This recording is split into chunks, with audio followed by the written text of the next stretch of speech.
Hello? Is this thing on? Is this thing on? Bow dow. Ba-do-do-do-do. Bump bump. Bump bump.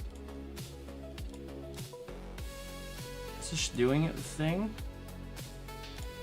There it is. That'll play. That'll play. What up? Hello. I have the wrong chat? Why do I have the wrong chat? How do I have the wrong chat? Dusty's message is here now. Hello, Dusty. Hello, hello, hello. This I don't need. It's gonna be all me today. Dang, not a single question before the stream. That means I get to talk about whatever I want all night. Let's go. All night, all me. New variable wants to know. We'll get to that. We can talk about that. Darks is sick? Darks, bro. I'm sick. I just got an eBay return by somebody, and I reached out to them, and their response to me reaching out to them as a human being was to ask ChatGPT what to say.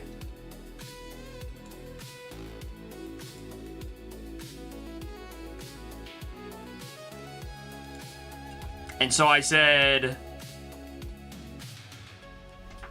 thanks for using ChatGPT to respond to me like a human being.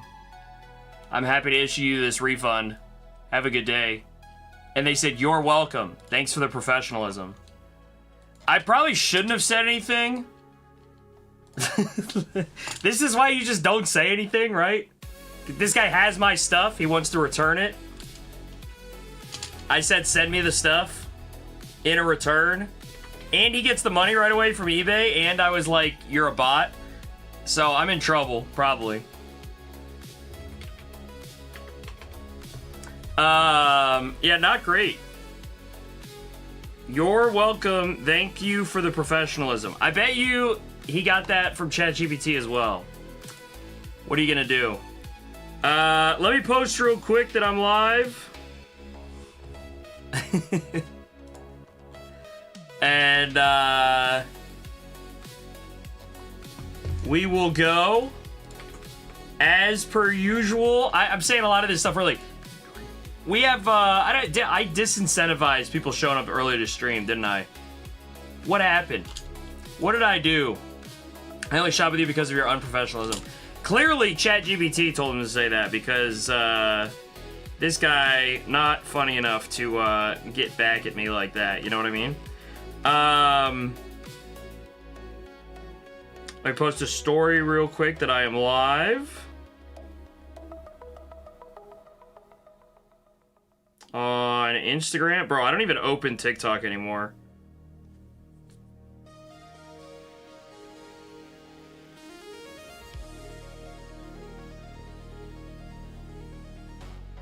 Does anyone, like, use TikTok? I know everyone uses it, right? But are we, like, using TikTok? You know what I mean? Like, people open it and they watch videos?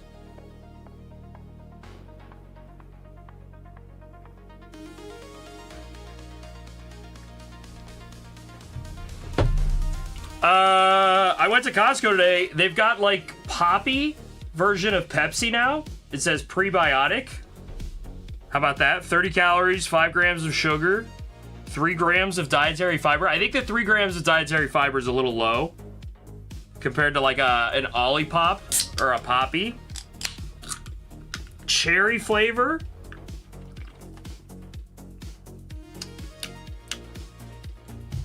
That's pretty good. That's pretty good.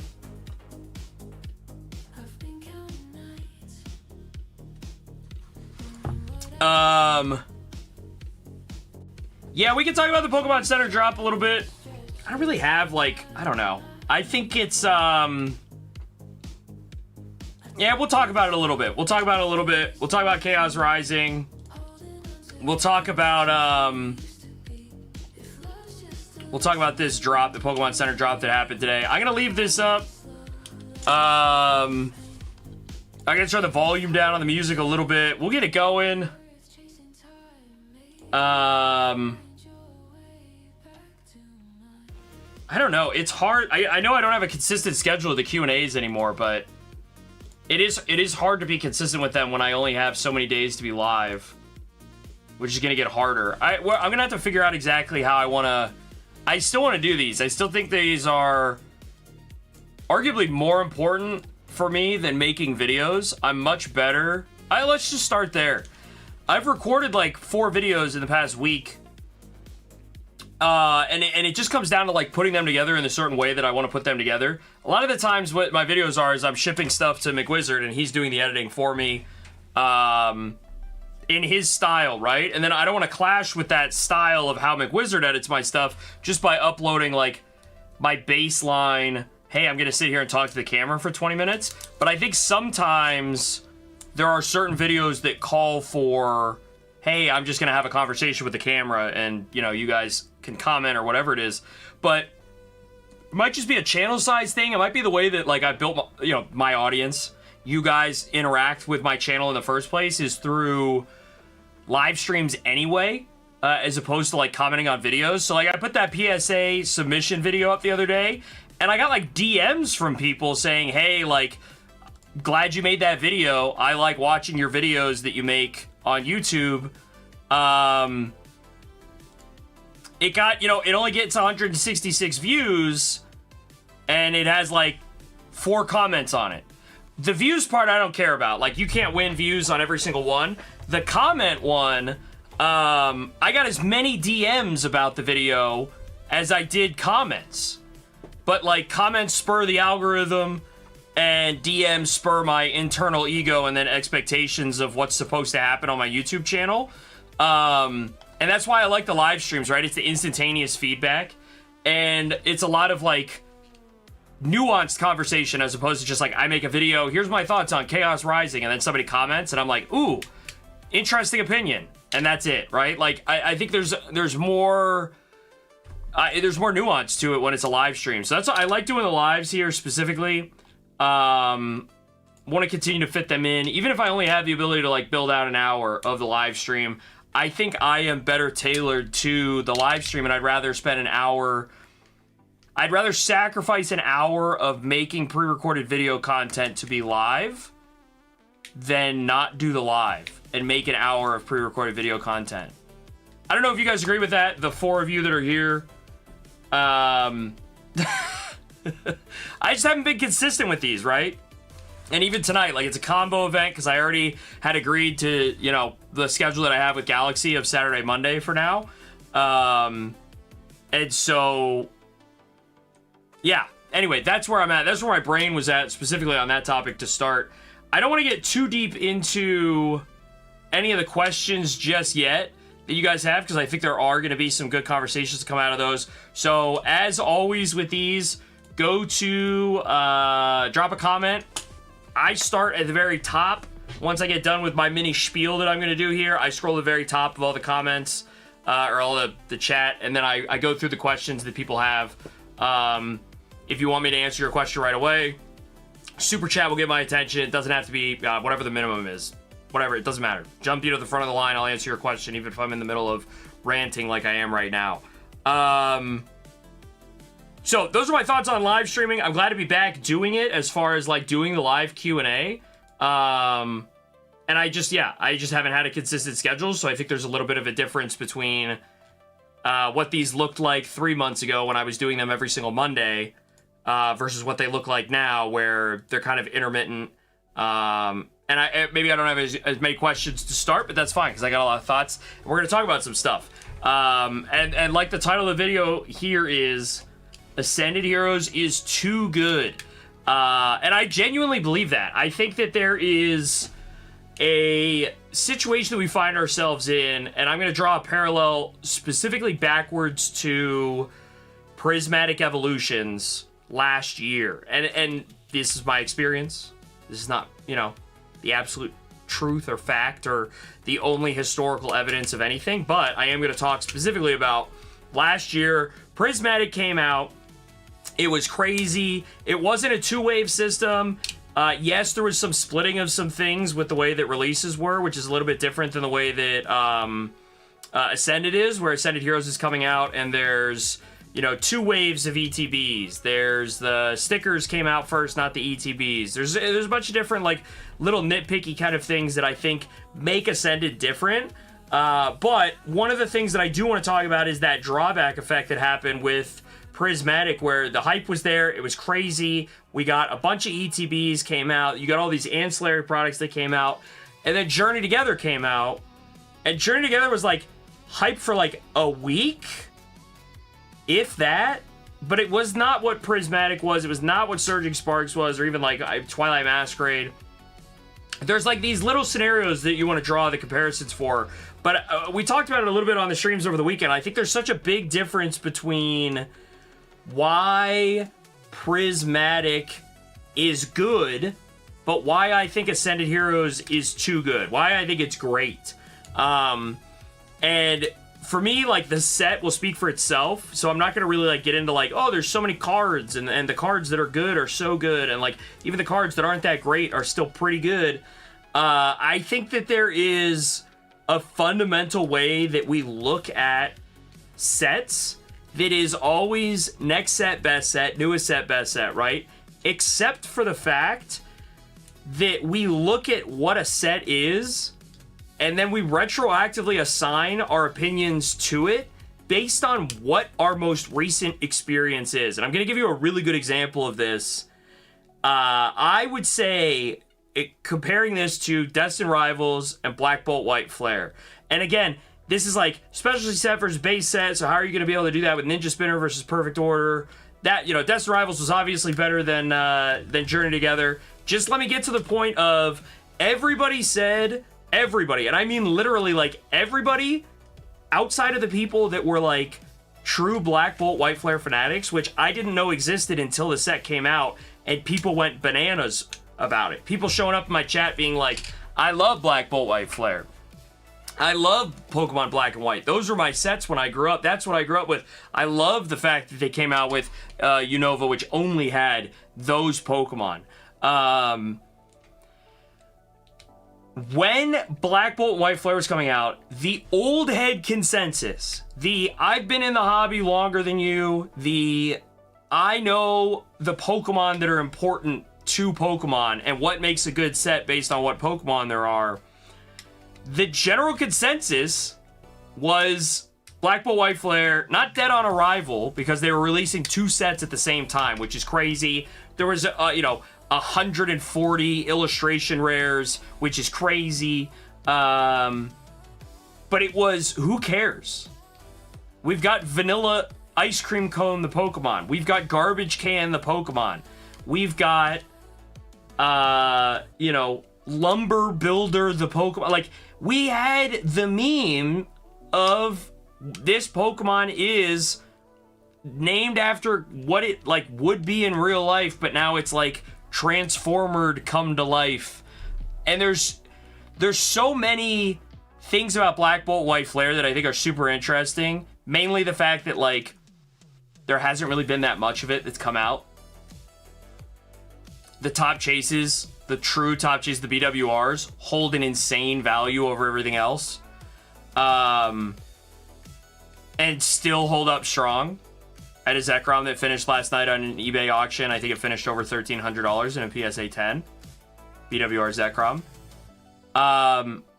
But that the opinion of that set, whether it was going to be good or bad, was based upon Destined Rivals being good. And the ironic thing is Destined Rivals was, in a lot of people's arguments, I'm not going to say the majority, I'm not going to say the vocal minority, whatever it is, there were a lot of people making an argument out there they really messed up by not having it say Team Rocket on the booster box, that there wasn't a big Rocket logo on the booster box.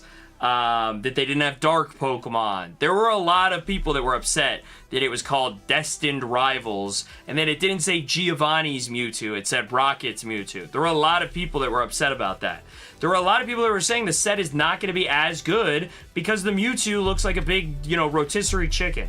Like, there were a lot of opinions about that set based on expectations that people had. And I made a video about this last night. I recorded it while I was driving to pick up dinner. And it's probably not going to turn out well. So I want to express some of the thoughts here in case it doesn't turn out well. Because I was driving. It's nice weather out. I had the windows down. I just recorded with my phone up to my face. Probably sounds terrible. But my main thought was like, everything seems so obvious. In hindsight, everything seems so obvious. But if I made the argument beforehand the way that we make the arguments in hindsight, I think it would also be obvious. Destined Rivals was going to be a good set. People love Team Rocket. There was not a lot of Team Rocket anything for a long time in Pokemon. Technically, there wasn't a Rocket set in like 20 years before Destined Rivals. There's a Mewtwo, there's a Ho-Oh, there's a Moltres, there's a Nidoking, there's a Psyduck, there's a Lapras, there's a lot of great illustration rares. The gold cards, the hyper rares look good, arguably. They have a lot of value still to this day. If you had just made that argument during the Journey Together timeline, before Destined Rivals came out, you probably would have been happy with the set when it came out. I think a lot of people ended up being happy with the set when it came out, but there were a lot of people that had expectations that were not met. And I think that, for me, I'm going to draw back. I'm going to get all the way back to why Ascended Heroes is going to be good and why it is too good and how that impacts what I think happens in the next few months here. But when we went from Prismatic to Journey Together, there was this like drawback to Prismatic.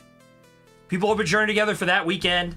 Everyone was used to the lines being miserable at like GameStop and stuff like that, but like the Scalper Bros don't line up for Clefairy the same way they line up for Umbreon. They don't line up for, Journey Together at market price $7 a pack the way they do for Prismatic God packs when they were $15, $16 a pack on release weekend, right? Like, there's just a difference there. People were still lining up for 151 a year ago, but they weren't lining up for Journey Together in the same way, right? The crowds weren't as crazy for Journey Together in the same way. And so what do we see with Perfect Order today? We see a lot of people saying, I don't care. We see a lot of people saying, I do care, my kids care, or people will care in the future about this set. We see a lot of people saying it's perfectly fine. Mason at Cardinal Gaming had a video where he says that. It's perfectly fine. I think it is.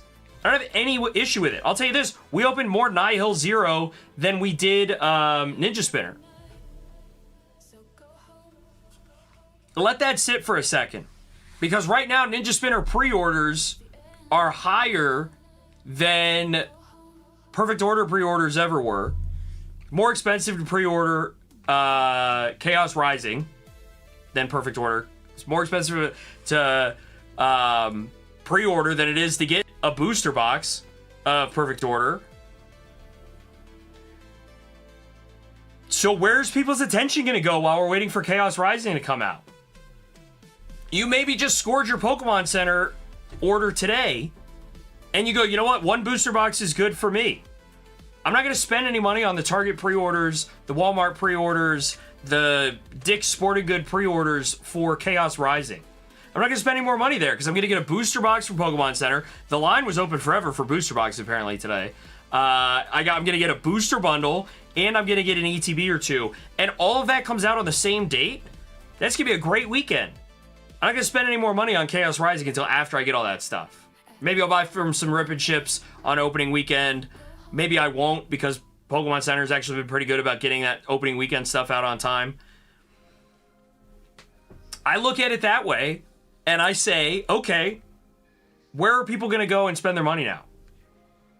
Where are people going to say, what have I not opened that I want to open while I'm waiting for Chaos Rising? And if it's not Perfect Order, which is newest set, best set, what is the actual newest set, best set? The GOAT set of 2026. The best set of the year. There's been two sets. It's the better one. In my eyes, put your pitchforks away. But I look at all that and I say, okay, what's going to happen with Ascended Heroes? what do I see today? PokeRev and PokePlumber put out a video. They just both bought pallets, 1 pallet each, of Ascended Heroes ETBs. Sealed cases. They bought a pallet each. What is Nostalgianomics video about today? Sell your Astral Radiance. I recorded a video on Saturday about, and I talked about it Saturday night, about why I want to sell my Darkness Ablaze, why I want to sell my Astral Radiance, why I want to sell my Vivid Voltage, why I want to sell my Battle Styles. And Alex's video today is sell your junk Sword and Shield stuff. Buy Prismatic, buy Ascended Heroes. So this is not some like, oh, Mike, wow, what an incredibly unique thought. The set that is worth the most money in a master set. The aggregate total of the top 20 cards of this set outpaces every other set by like double. Wow, Mike, what a genius. But my commentary is we have booster bundles for pre-order right now on eBay at like $13, $14, $15 a pack. It might be more than that right now. To get one booster bundle, you might have to be paying $15 a pack. So what happened last year with less volume, I would argue, less volume in the Pokemon. There were less eyes on Pokemon. There was less people buying Pokemon last year at this exact time than there is this year. Everybody for the past year, oh, these people are going to get burned out. They're going to leave. There's going to be a dead set. The scalpers going to... That hasn't happened yet. There's more people paying attention today than there was last year. Those people are going to do what everyone did last year, too. They're going to go backwards. So what did people do last year? Well, Surging Sparks was over MSRP, and that blew people's minds. So people were buying Surging Sparks instead of Journey Together before Death's Arrivals came out. Surging Sparks was flying off the walls. Prismatic was flying off the walls. 151 was flying off. Paldea Evolved was going crazy. It was up to $10 a pack after being like, what were you saying, $60 a booster box a year before that? You could get 36 packs for $60. Then you could get a booster bundle for $60 a year later. Think about that. I was selling booster bundles of Paldea Evolved, and they were still dropping at like Target and stuff this time last year. 151, Paldea Evolved, Paldea and Fates. There were Scarlet and Violet base set booster bundles that were dropping Target, Walmart last year this time, up until May. People were buying those things. So right now, what are people going to be buying if they're not buying Perfect Order? And the way that I say this, it's like such a weird thing to talk about because it's like in economics you would call it like let's just say this. It's basic necessities. When you need to buy gas for your car, you buy gas for your car. If it gets a little more expensive, you drive a little bit less.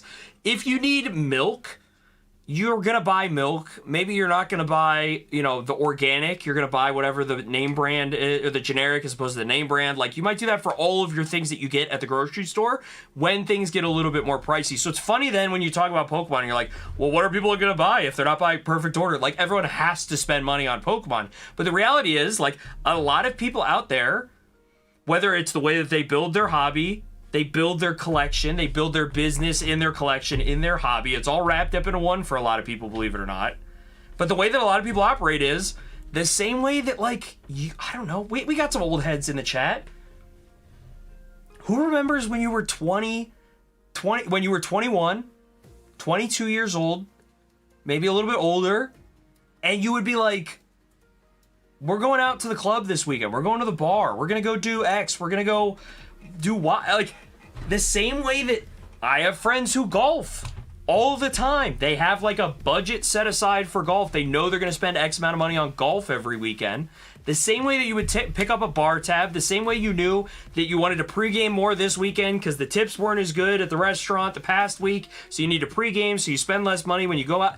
The same way that people organize their expenditures for fun all throughout their life, they do that for Pokemon too. And if you're not buying Perfect Order, and you normally would buy $200 worth of packs every week, every 2 weeks, every month, instead of spending it on Perfect Order,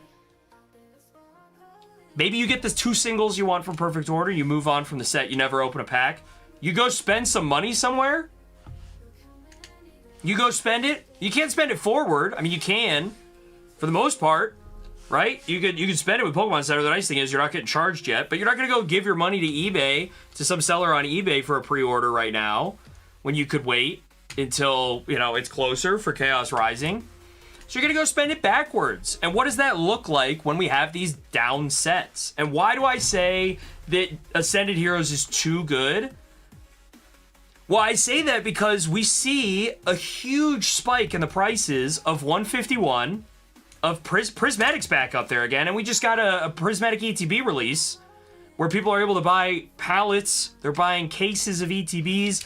The ETB price was like it was like $200 a couple weeks ago. Now you could buy them 10 at a time for like $155 each, because people are like, this is the last time you're ever gonna be able to get them.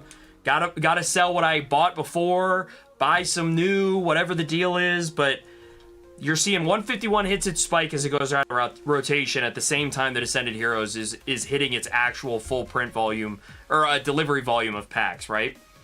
You look at it like that. You look at it with the perspective of 151, Paldean Fates, Prismatic. Crazy, it's all specialty sets. Death's Rivals is spiking. Phantasmal Flames is spiking. All the people that thought that the Charizard was going to be a $300 card from Phantasmal Flames 2 months after that set came out, guess what? Its PSA 10 is selling for more than it was 3 weeks after when the set first came out, which is insane. I made a play on that card. I don't know if some of you guys probably remember, but like opening weekend, I bought one from a local guy that it offered me one. He said I would send it in a PSA, but I can't right now. I can't wait. I sent it in. It was in there for like 3 weeks. I auctioned it. It ended a week after that. A month after the set came out, my auction finished for less than whatever the most recent auction is of that Zard in a PSA 10. 1 month versus 6 months out from that set. So everything backwards, up, up, up.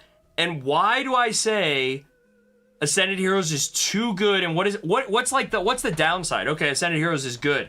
The downside for me is, what happens if Chaos Rising is not that much better than Perfect Order in the eyes of the market? Not individually, not my opinion, not your opinion. Pure dollars to donuts. Because right now the market is telling you that Destined Rivals is $600 a booster box. It's not even a year old. Right now the market is telling you that Prismatic ETBs are worth the same price. A year after they came out, they're worth the same price as ETBs for a set that just came out in February. Or the ETBs just came out in February. The set came out in January, but that shouldn't even count. February 20th should be the release date, but... So, Ascended Heroes is so good that I think that it has a chance to, like, really screw up the plans that everyone thought was going to be like, this is the road. This is the path. We're going to have these new sets that come out. Ascended Heroes is going to do its thing, and then they're going to give it the Prismatic treatment, and it's going to basically get reprinted forever the way that Prismatic has. And Prismatic went down to $8, and it made a difference, all these reprints of everything. And it's crazy to say, like, oh, there's so many reprints of Prismatic, and then people are like, I still have never gotten Prismatic at MSRP, because that's what the market is doing. So then look at it from the perspective of Ascended Heroes. They've got all these ancillary products. They've got all these extra packs, these ancillary products, which is a good thing, right? These poster collections that have 10 packs, as opposed to the 3-pack poster collections, which is just, like, absurd. In the current era, right? Like 2-3 years ago, of course, they were putting less packs in some of this stuff because it's like you want to get entry points for people. But now it's like nothing's on the shelves. You better be putting as many packs as possible into everything all the time. Every unit you ship should have the most packs that you could possibly think of. But like, overall, my opinion on why Ascended is too good, that it might actually be like harmful beyond just the fact that it's a good set, is that if Chaos Rising doesn't carry water as a distraction from the things of the past that people want, I think it'll do a better job than Perfect Order is. But you might see some scenarios where we get the Costco drops and Ascended Heroes prices doesn't even change on the per pack basis. And people are moving big into Ascended Heroes. Josie sent me a video today of somebody that had a God Pack that had 2 Mega Gengars in it. So now we're not talking about like God Packs that could be like iffy. We're talking about God Packs that could be God Packs in and of themselves. Whether that's a one-off error or whatever the deal is, but like if you're pulling a God Pack that has 2 of the top chases of the same card, Now we're not talking about a pack that could potentially have 2 different Pikachu SIRs in it. It could have 3 or 4 Pikachu SIRs in it if there's duplicates, which is just bananas. So, all of that to say, and I've rambled for a really long time. A bunch of people have showed up. I appreciate that. If you guys do have any questions, now's the time to drop them in the chat. We're going to talk for another half an hour, 45 minutes about whatever it is you guys want. And then we'll get into the Galaxy Grails event. We'll keep talking about whatever else you guys want to talk about during that event. But the Q&A part here specifically, and the way that I want to wrap up what I'm saying about Ascended Heroes, is there might not be like a wait and see moment for this in the same way that there was with Prismatic. If more people are in Pokemon today than there was during Prismatic a year ago, and those people are telling you, those people, the market at large, those people are telling you that it's just as valuable as Prismatic is, it all seems so obvious in hindsight. And like, I'm gonna blame baby brain. I'm gonna blame thinking about personal life more than, you know, whatever. But like, I've been sold out of Ascended Heroes every stream that I put it up on the site. And I'm basically buying it at market to sell it so that I have it. Because if I don't have it, there's a lot of other people that do. And there's a lot of people that want it. It is a set that I am absolutely kicking myself for not having all of it all the time, always. And even if it was wrong and it went down and I ended up losing some money on it because I had it for too long, I was selling my ETBs for cheap because I was like, I got to get these out because then the booster bundles are going to be here and the second wave of ETBs. Like, I was doing all that. It all seems so obvious in hindsight, but if you had told me going into Ascended Heroes, hey, which, by the way, if you had told me, we knew this. There's a Charizard. There's a Dragonite. There's a gold Charizard. There's a gold Dragonite. There's a Dragonite SIR. There's a Pikachu SIR. There's another Pikachu SIR. There's a Gengar SIR.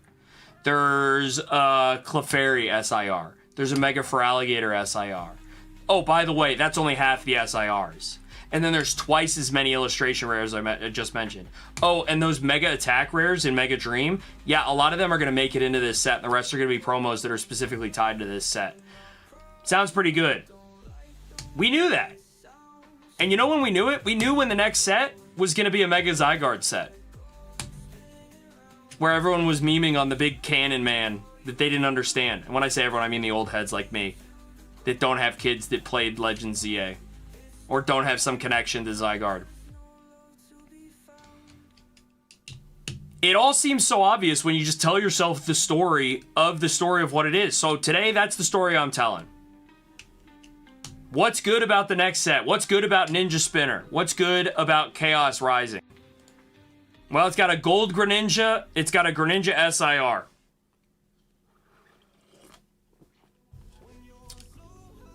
But I'm looking at the list here. Those are the only 2 cards more expensive than the Japanese booster box. After that, you've got the Cinccino, Mega Greninja Full Art, Mega Dragalge, Mega Floette, and then a bunch of trainer cards in a row before the illustration rares. You know what that set sounds a lot like? Charizard. Sounds a lot like Inferno X. One of these cards is going to get pulled out and put into the ETB as the promo. I don't know if we know what it is yet. I would bet it's the Ampharos. If you guys know what it is, drop it in the chat. I would bet it's the Ampharos. It'll be really interesting if they make it one of the Frogadier or the Froakie. It might be the Fennekin. Man, this is not... The Perfect Order one was so obvious. Silence says Fennekin. So let me wrap. This is my opinion. This set, Chaos Rising... And we'll talk a little bit more about it because I know I got a question on it, but it's actually new variables. Here, I'll put it up. If you guys just tuned in and you're like, what is this guy talking about? I answer questions as I get to them. I'm doing my rant at the start here. When I look at this set, it feels a lot like Inferno X. It feels like if they combined this set with Perfect Order or, you know, Null Zero, and they combined it with that, and we had a Zygarde and Greninja set, it'd probably be a pretty strong set. it'd be like Mega Evolution strong, right? But as an individual one-off set, I'm looking at this. We'll see if pre-order prices stay where they're at on this set, or if they come down a little bit. We'll see. Thankfully, it's card party weekend, so I'll be out of town for opening weekend, so I won't have to deal with, like, risking overpaying for a whole bunch of stuff to get it in on opening weekend and then sell it at a, you know, small profit or a loss because the price comes down by the time this stuff comes out. I actually don't really... I don't like not having distribution and having to do launch weekends on sets.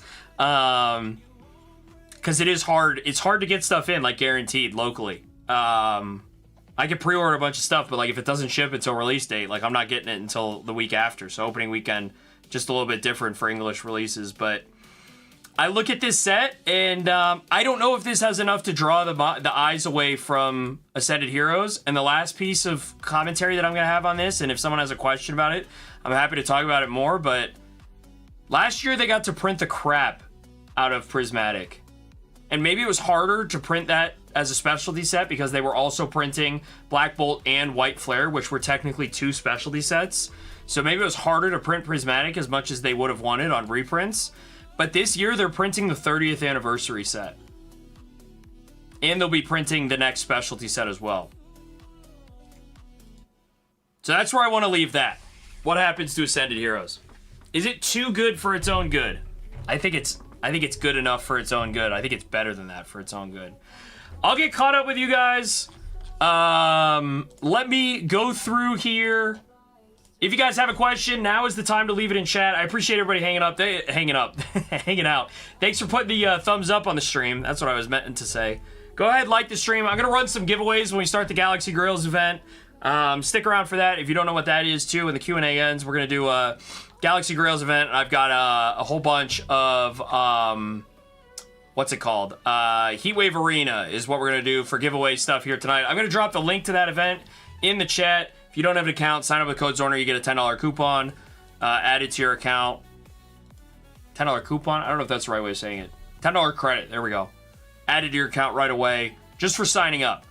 A lot of people sign up. They don't do anything else. That's fine. You still get $10 added to your account on Galaxy. Heatwave Arena is Destined Rivals. Yeah, it's the front half of Destined Rivals, so it's like not the rocket stuff. It's everything else. Ethan's Ho-Oh, Lapras, Psyduck. It's all the non-rocket stuff. It's still a very good... It's very expensive, too. Not to pump my bag of me giving away expensive stuff, but it is. Everything in Japan is expensive right now. All right, let's see what we got going on. So, new variables and Chaos Rising thoughts. I think those are my thoughts on it. And I think this is what I said, I don't know, maybe 6 months ago when Inferno X came out. Releasing smaller sets makes sense for Pokemon if they're trying to get caught up. The main reason that I think that it works, it's not like this printing, like, oh, they can print more of a set because they don't have to do changeover of the different, like, print pages of cards that they do. It's that you fatigue people on the set faster when there's less to get out of the set, right? You deflate the value of the cards in the set because they're easier to obtain because there's less cards to obtain, so that people get the cards they want at a faster rate, and then the demand for the set dies. It's why people are like, Ascended Heroes, the hit rates are so hard. There's so many cards to get. It's impossible to hit an SIR. Like, all of those things lead to more ripping needing to occur to a certain extent. It keeps the price tags high. All of those cards are more expensive today. All the top-end cards are, like, more expensive today than they were after a month of the set being out. And so, you know, I look at this set, and I go look at Inferno X. Go look at Phantasmal Flames. It's the 3 Zards and maybe 1 or 2 other cards that are worth more than, like, a booster bundle. And everything else is deflated because you get them so much and everyone can get them, and you're really just trying to get the Zard. That's the way I look at this. The Mega Greninja's $500 right now. The SIR is $300. The Gold is $500. The SIR is $300 in Japanese. And I bet those prices are 30% higher in English. And the Cinchino's a $36 card. Go look at the price of Mega Sharpedo. Like, that's going to be the high point for any card in the in Chaos Rising. Unless it ends up with some other cards in it that, you know, we're not aware of yet. So those are my opinions there. We talked about TikTok at the beginning. Here we go. We're talking about the Pokemon Center drop. Didn't expect it. Got a booster box, missed out on ETB. Back in the day, if you didn't expect a Pokemon Center drop, you were not going to get a booster box. So it does seem like they printed a lot more booster boxes, or they just had more up for pre-order this time. They did a better job of combating the bots. It's impossible to speculate on this kind of stuff. If anybody out there is posting a video being like, oh, the booster boxes were up for so long today, that's how you know Pokemon Center is printing way more booster boxes. Unless that person is John Pokemon, they have no idea. Unless their dad is literally folding booster boxes in the Pokemon Center manufacturing facilities, no one has any like evidence or proof of any of this stuff right now, especially on a day where the set just came out. Yeah. Dusty wanted the ETBs. The ETBs are always going to be the first to go. Pokemon Center ETBs always going to be the first thing to go. They are free money. You could go look at Perfect Order. You could make free money, or at least break even if you wanted to get rid of them instantly. And that's Perfect Order, which has a great promo in it. Don't get me wrong. I love the Tyrant. Wish it was part of the main set. What are you gonna do? But yeah, they'll always go right away. And just to be clear for everyone, I did not score on Pokemon Center today. I logged in. I had a 7-hour queue. I had a 10-minute queue. I had a 3-minute queue. I get in. Tried to add to cart for 45 minutes. The website eventually didn't even ban me, just said lost connection. And then I couldn't reload or connect to the website at all. So I'm over it. Like, I have not scored. I didn't score on Ascended Heroes. I didn't score on Chaos Rising or Perfect Order. I'm bored of it, frankly. I'd rather spend 3 hours finding a way to make enough money to buy one of those sets if I really needed to get the booster or the ETB for it or something like that. Join the Discord. Plenty of people happy to make a deal on the extra ETB they got or whatever it is. Especially people are just they're trying to help other people out. Maybe they'll make a little bit of money on the end, but it's like you'd rather sell to somebody I feel this way. Like I'm dealing with an eBay return for $1,000 worth of stuff right now. I would have rather sold it for $900 to someone in the Discord, $800 to someone in the Discord, and know that I wasn't going to deal with a return. Than this guy who used ChatGPT to tell me. Okay, a lot of people saying hi to each other. All right, here we go. Dark says, do you think hit rates are better on release? No. Do I think people think that hit rates are better on release? Yes. I have no proof. I think a lot of people also have no proof. There's a lot of commentary out there that like first print wave is for the collectors, follow-on print wave is for the players. I think a lot of people point to Evolving Skies with that, where like there are places or like people that will put a premium on a booster box case of Evolving Skies if it has the like do not release before this date, because that means that it's a first wave print. Statistically, has that ever been proven? Is there ever any way to know? Is Pokemon ever going to tell us? No, none of that stuff. I think that anecdotally, if you were to say like Tin Hat, I definitely think that Pokemon is like, we want the hype to be up there. We want all these sick cards to get posted on Instagram right away. And then later on, when people are like, why is the Pokepad $25? That's ridiculous. They put it in Perfect Order, and it's like every other pack in Perfect Order has a Pokepad in it. That card is worth $0 now. That kind of a thing. That kind of stuff happens, right? Sure. Is it actionable? I don't think so. Specifically because unless you are literally buying a case with the do not release date on it, or you are buying from day one and then you stop like after the first week of product hits the floor, you have no way of controlling for that. All of that to say, we pulled a Moonbreon on stream on like the 98th pack of Evolving Skies that I'd ever opened on stream, and that was from a loose pack. Like, I don't think someone's selling a first wave loose pack in the year 2026 to me. So, I don't know. I think a lot of that is like control what you can control. But again, like for a lot of people out there, they're like, I don't want to rip loose Sword and Shield. Well, you see that reflected in the booster box price. But they're not all first wave booster boxes. So, I don't know. Put your stake in the ground where you feel like it needs to be. Dusty says the prismatic powder split in both. Yes, I did. I watched the video today. If you guys don't, I'm gonna drop the link to the video. I'm like,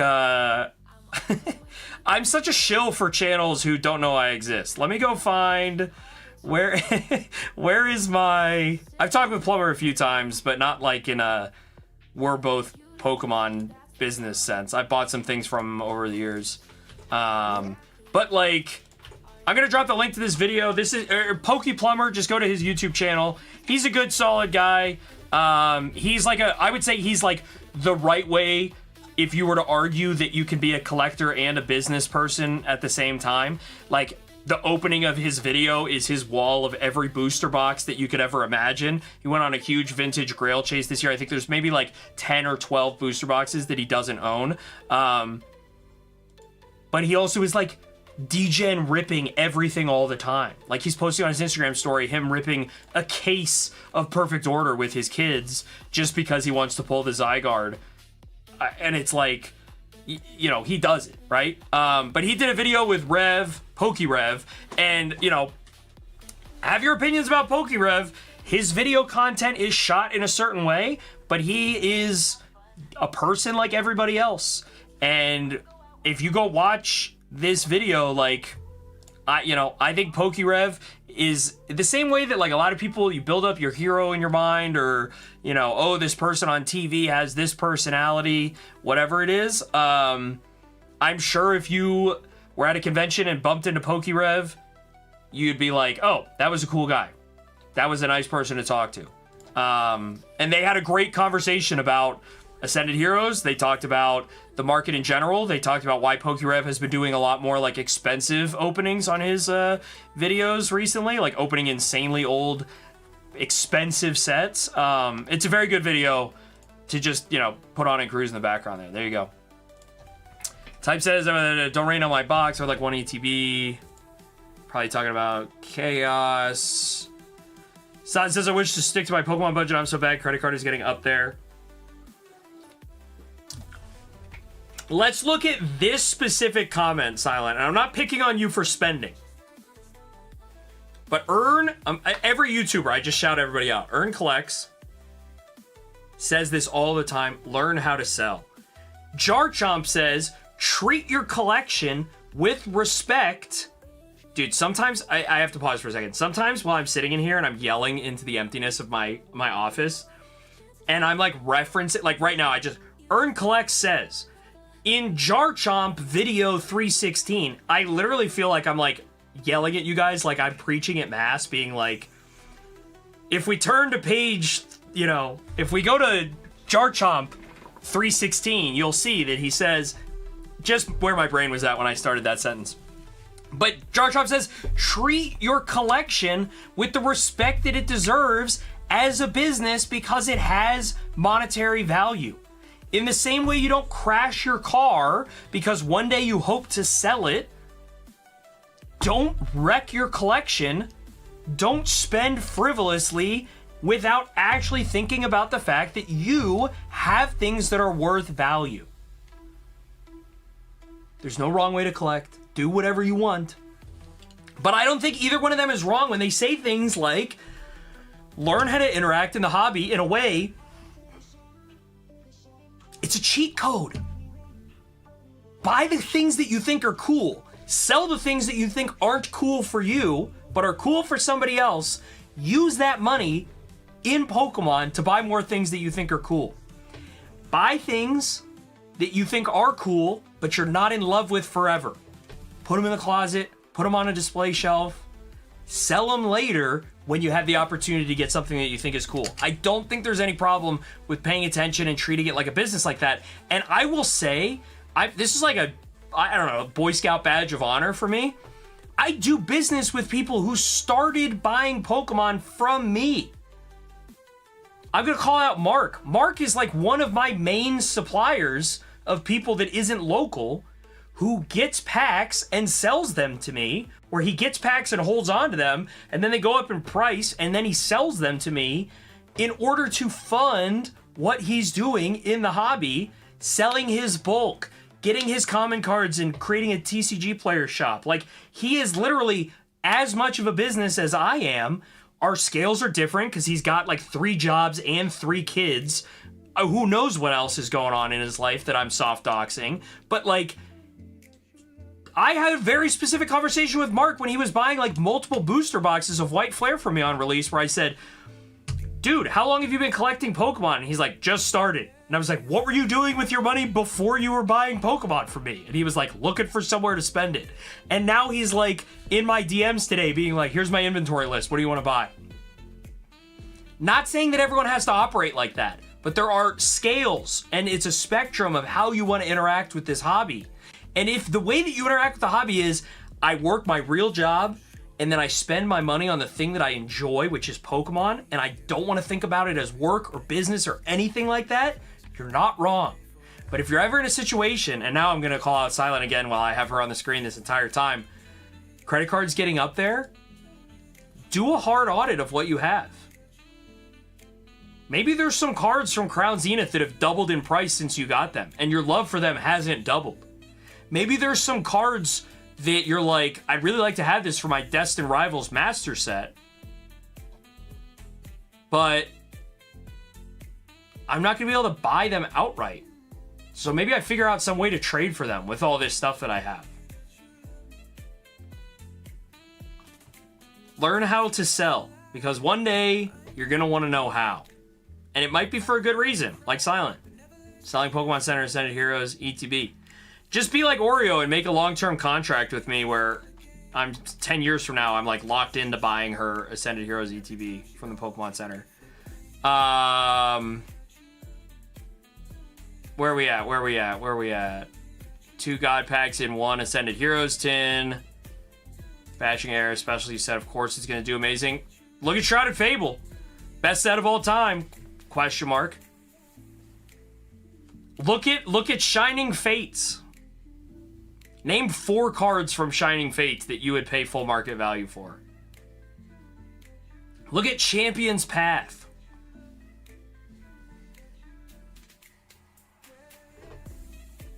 Yet Age cooked me for $500. You just, you know, didn't get the right cards. Lunchbox says, when are you doing live rips? Lunchbox, okay, you placed an order for me for live rips on Saturday. I'm not doing live rips tonight. So you're getting your, I think you ordered a Surging Sparks booster bundle or something. I think I have it right here for you. I have it. It's right here. That's getting shipped to you tomorrow. Lunchbox, just so you know. Hopefully you're still here and listening when I answer that question for you right now. Pete says, heard they printing loads of Chaos Rising. Pete, I'm calling you out. I need your primary source. Who, did you talk to John Pokemon? Stephanie's a mice. Hour late. Got booster bundles of 2 boxes, no ETBs. Dusty, this is it. This is the scenario right here. How badly do you need that Pokemon Center ETB? Are you willing to trade your booster bundle and your booster box? Are you willing to trade those?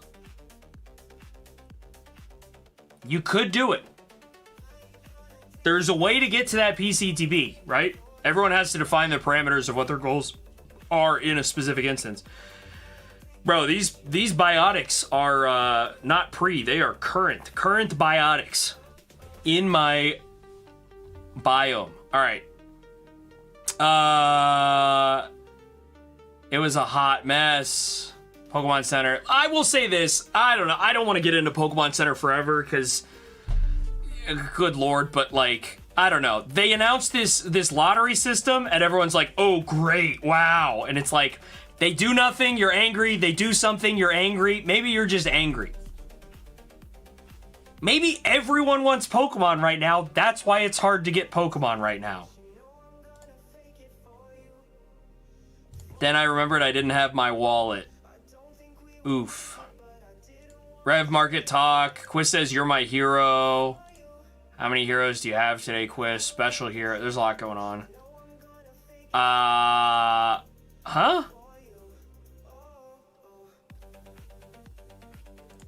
I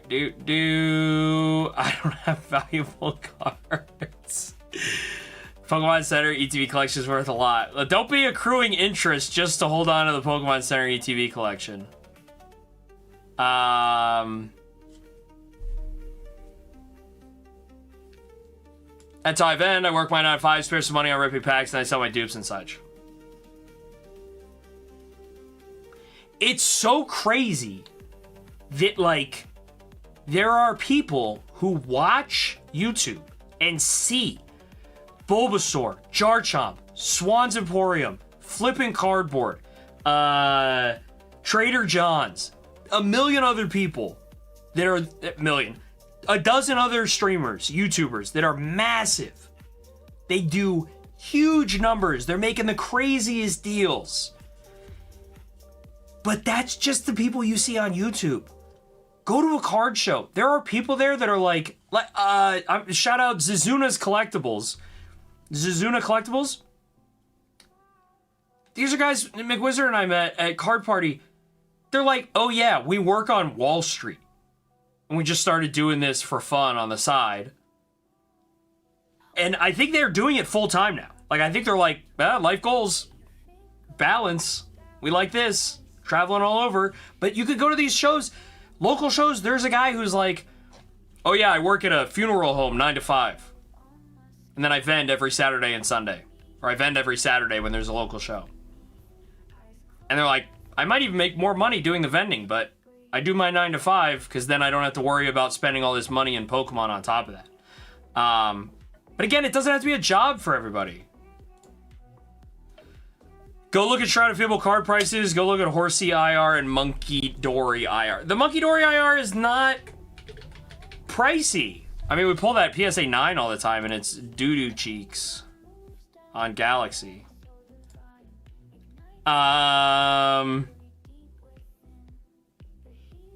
Horsey's $31. Monkey Dory is $31. Every card in this set is $31.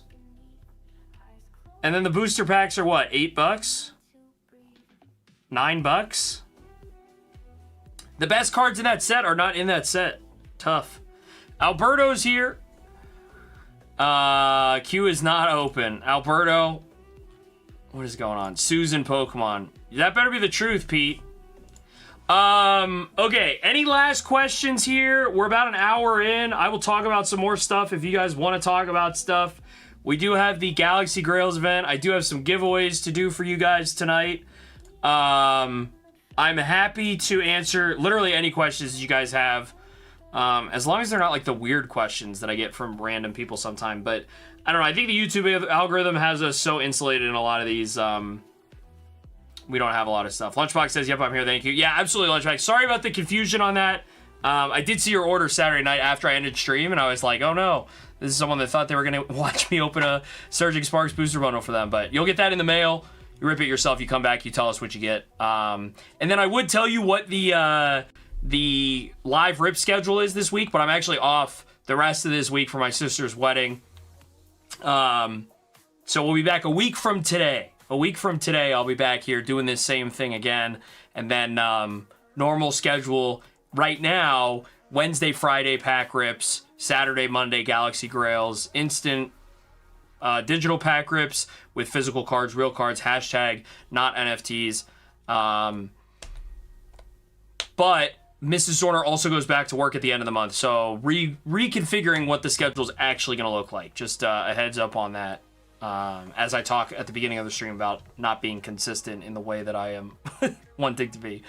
Quiz says, I had a blast at the card show, but it granted 2 hours. A guy came up to me, who does cancer research, and bought me out. Okay. There's your answer for who's buying all this stuff. It's the guy who, the doctors are buying Pokemon cards. New Variable says, sounds like a great investment. I don't really invest in single cards. I really don't invest in anything anymore. If you guys want to buy some Darkness Ablaze booster boxes that have not been tampered with, even though this guy on eBay claims they were tampered with, happy to get into that for you. All right, let's see what Josie says here. I was thinking of taking a lump sum to invest in, quote, buying Pokemon. Stand for stuff that moves the most along with the great hits, and selling and buying again versus one to travel with it. Love somebody who invests in buying. What does this part mean, stand for stuff?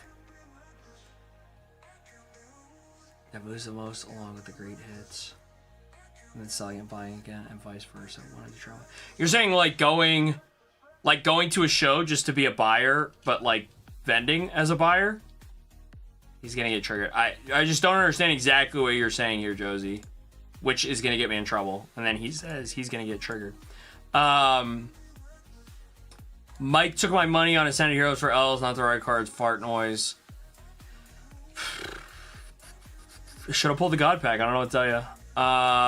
Just buy a table to show out. Sign up just buying it, whatever percent.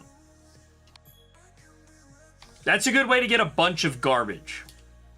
Obviously, you could tell people you don't want to buy whatever they have, but yeah. Going to a show for a buyer starting, yes. Wait, as a buyer?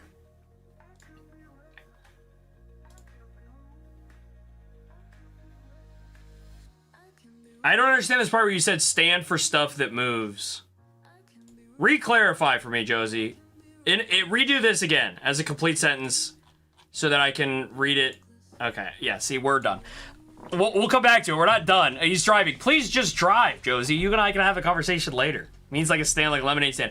Josie, if you're going to stand outside on the side of the road with a sign that says buying at 85%, good luck to you out there. All right, here we go. Oreo says, okay, but when we go to the kids' appointments to the doctor, over here my kids talking about Pokemon, the doctors get hyped, and it's all they want to talk about. Okay, great, but how's my kid's health?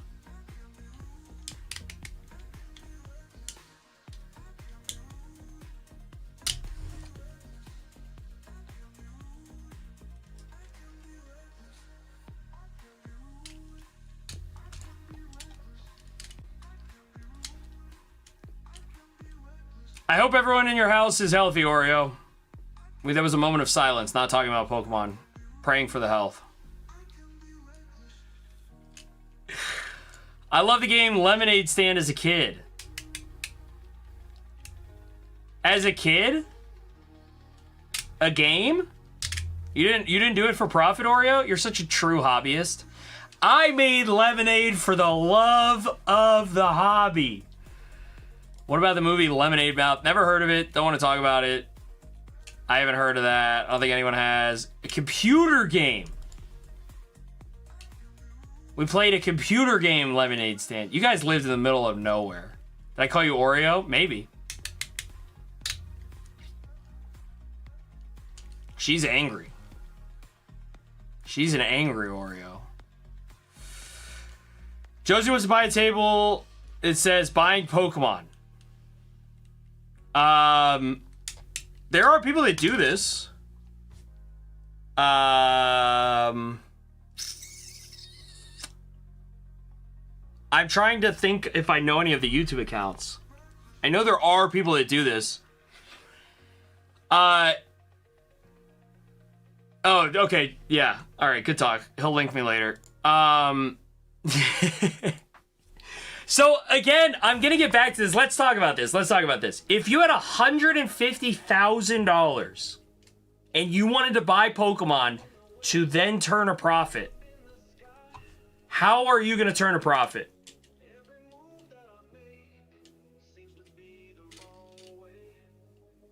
Are you going to sell? Who are you going to sell to? How are you going to sell to them? Are you waiting for things to become more valuable before you sell them? Or are you buying them at 85% and then trying to instantly sell them for a profit? How big of a profit margin is that? What does that look like? All of these questions are for someone who isn't driving right now. Josie is driving right now. So we're going to move on.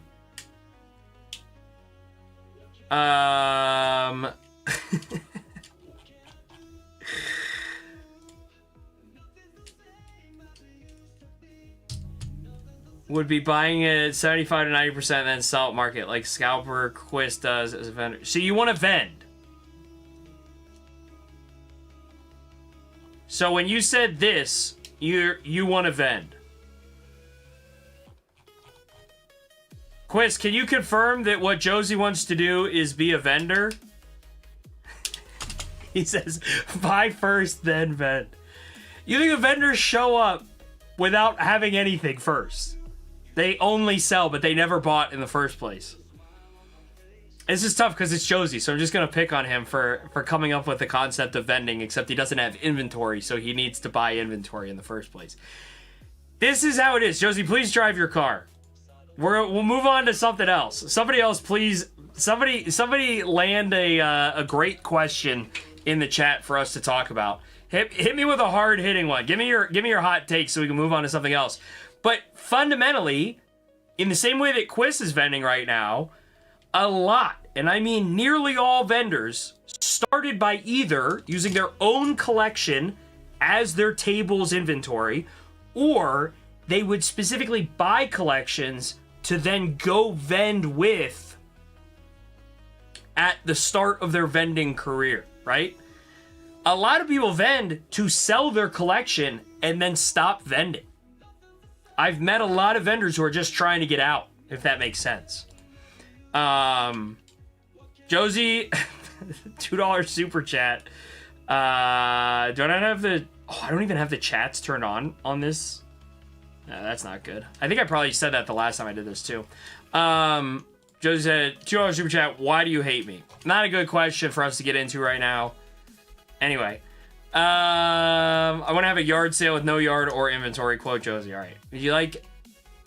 Wait, now there's a Gatling involved with this? We don't need to talk about One Piece. I'd rather yell at Josie. I will leave it up to you guys. I know I teased something earlier that I said, oh, we can get back into it if we want to talk about it. Man, it's so funny. I made this video the other day, and I don't want to just, like, talk through everything that I made in this video the other day, but it's all this stuff that's on my mind of, like, you don't know what the good sets are until they're the good sets, but once they're the good sets, you know they're the good sets.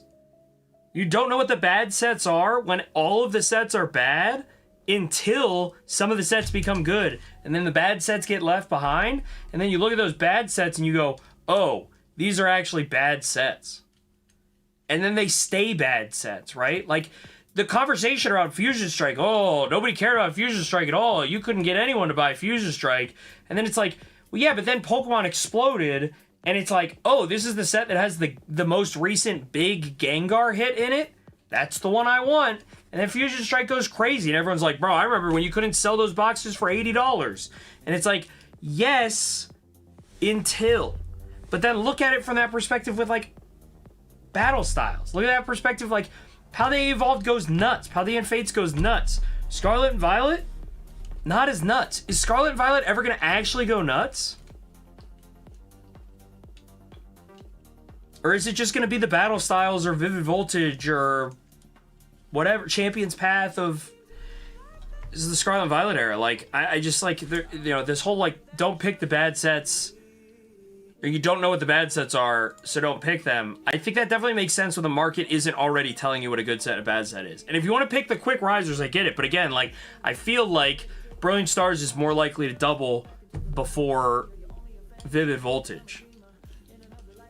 And it's not, again, like, when I say bad set, I'm not saying, like, objectively, it's a terrible set. I'm saying the fundamentals of who's buying this set are telling you it is not a desirable set in the same way that other sets are desirable. Therefore, relatively bad. Who made those cool 3D printed things behind you? Quiz made that one. And those two? Quiz did. Why was Quiz the only one who understood me? Good luck for you guys. Okay, New Variable says, do you think a hobby will get to a point where the card stuff products become too expensive, or just because vendor to vendor selling and collectors with smaller budgets is getting priced out? I think that is such a large macroeconomic question, because what that implies is there is a limit to the amount of money that a collector has to spend on Pokemon. Because for nearly every person, right, 99% of the buying population in the Pokemon world cannot buy the top 1%, top 10% most expensive things in Pokemon. there are cards that are so expensive and so rare and so unique that the average person, let alone the 66th percentile or the 80th percentile person who has money in Pokemon, is not able to buy them without taking on credit card debt, selling off all of their collection just to buy one card, whatever it is. And I don't mean that in the same way of like, oh, nobody can afford the Pikachu Illustrator. Like, delete that card from your memory. Think about some of these cards. The cheapest Skyridge Gengar, the cheapest Skyridge Crystal Charizard is like $5,000 now. There's a lot of people out there who look at a $5,000 card and they're like, that'll never be worth it to me, and I love Pokemon. But that doesn't mean that they're going to start collecting the commons and uncommons just because the top chases are too expensive. But I also think the problem is you lump, not you, but in general, all of Pokemon gets lumped together into one, this is Pokemon cards. But the difference between a First Ed Charizard and an XY Evolutions Charizard or a Celebrations Charizard is drastic because of their relative print availability, the general quantity of conditional cards that is out there, the time that those cards have existed, beyond just the rarity or the scarcity, but like the means of obtaining it without just buying it is ludicrously different based on the print runs of the packs at the current time, the past times. So to me, is there a scenario where the average collector goes, this is too expensive? I certainly think so. But I don't think that that's due to Ponchos being $30,000. Or Mario Pikachu being $30,000. Or Ponchos being $10,000. Or, the Van Gogh Pikachu being $2,000. All those in PSA 10s. I don't think that that's what prices out the average person from collecting. I think that it's the continued rising cost of MSRP relative to market price. So every time that MSRP goes up and market price stays the same, you continue to have people who are not able to even buy these cards at Target, Walmart, big store, local card shop that it's using MSRP, because MSRP gets so expensive and people have price memory tied to that if the cards aren't worth enough for people to then pay those high prices. This is why MSRP is such a delicate number for Pokemon, and why it's largely been irrelevant in the history of Pokemon, is generally everything is cheaper than MSRP. For the large majority of Pokemon's history, percentage-wise, everything is cheaper than MSRP, but the cards are also not worth that much. So the fine balance of like, are people actually interested in spitting large amounts of like, the cards that I want are the most expensive cards, and the only way I'm going to collect is if I'm able to get exactly the cards I want all the time? I mean, I think Ponchos are incredibly cool. They're like shinies, but with clothing. You could get an Eevee dressed up as an Umbreon. You could get a Pikachu dressed up as a Rayquaza. I think that stuff is very cool. I don't own any of them.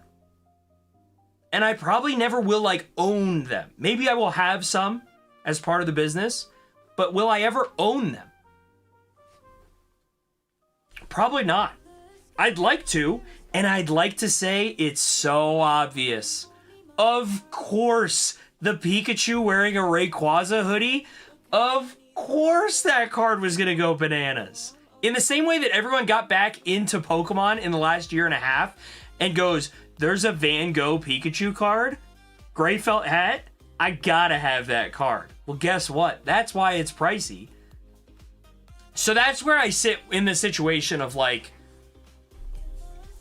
I think that there are cards that are always going to be unattainable in Pokemon. In the same way that I wish that I could drive a Ferrari sometimes. My own car feels unattainable. I don't like when I see the monthly payment go out for it.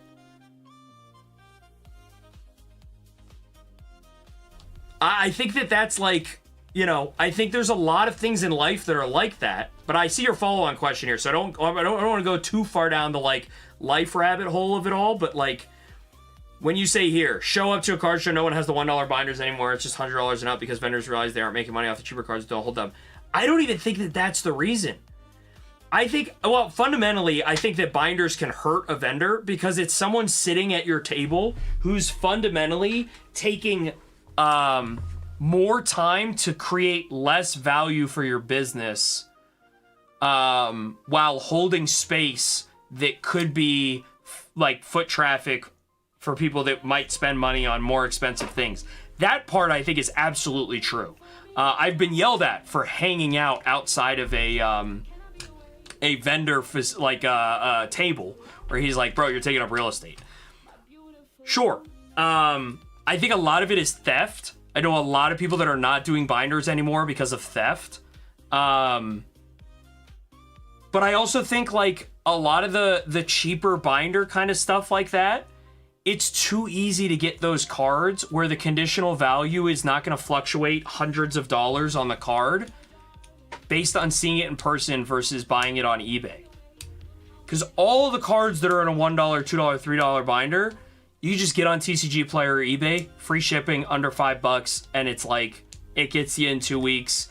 Maybe it's not the prettiest card. Maybe you wish you could have picked out the prettiest card, and there's not the vendors that are like that for you. I think you'll see foot traffic fall off to a certain extent at that point.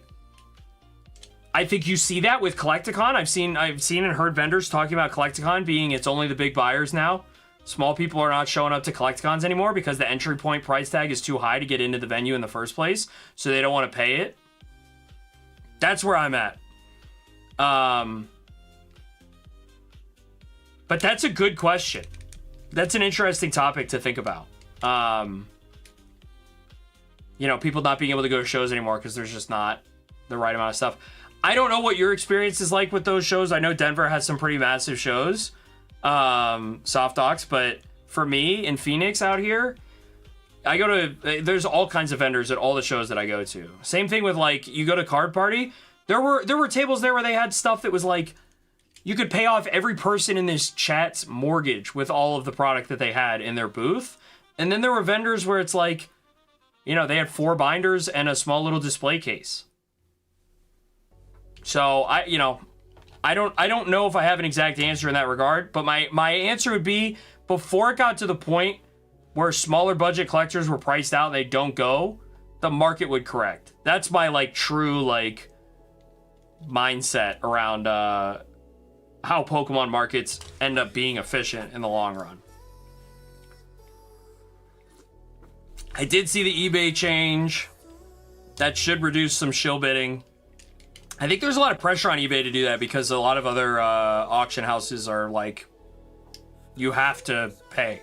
Like, they'll go after you if you don't pay, or you get permabanned. Which I think eBay does do that to a certain extent, but it was probably a lot easier to get around.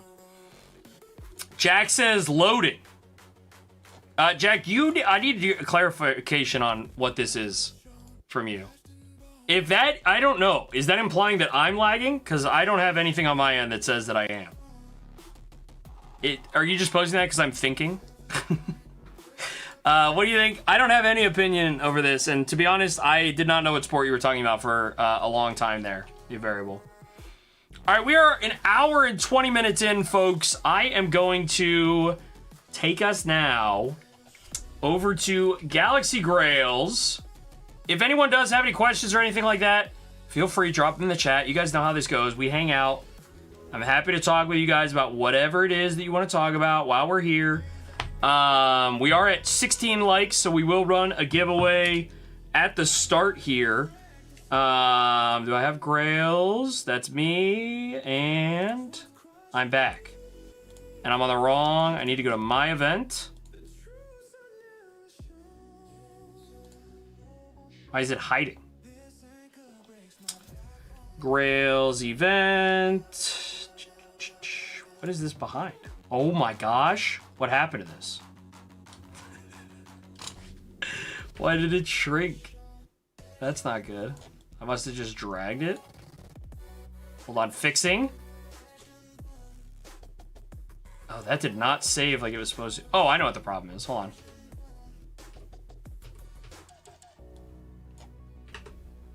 There we go. That was on my end.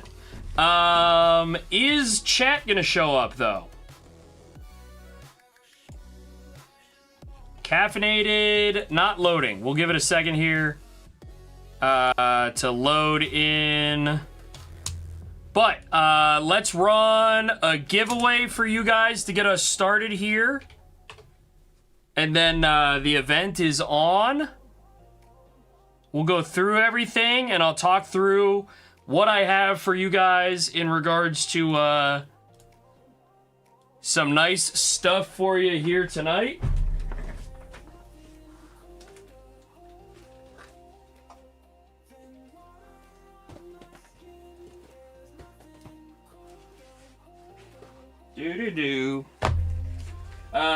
This will be for we're running a giveaway. What do we got? 10 likes. What was the number on the stream? 10 like giveaway at the start here. We are gonna run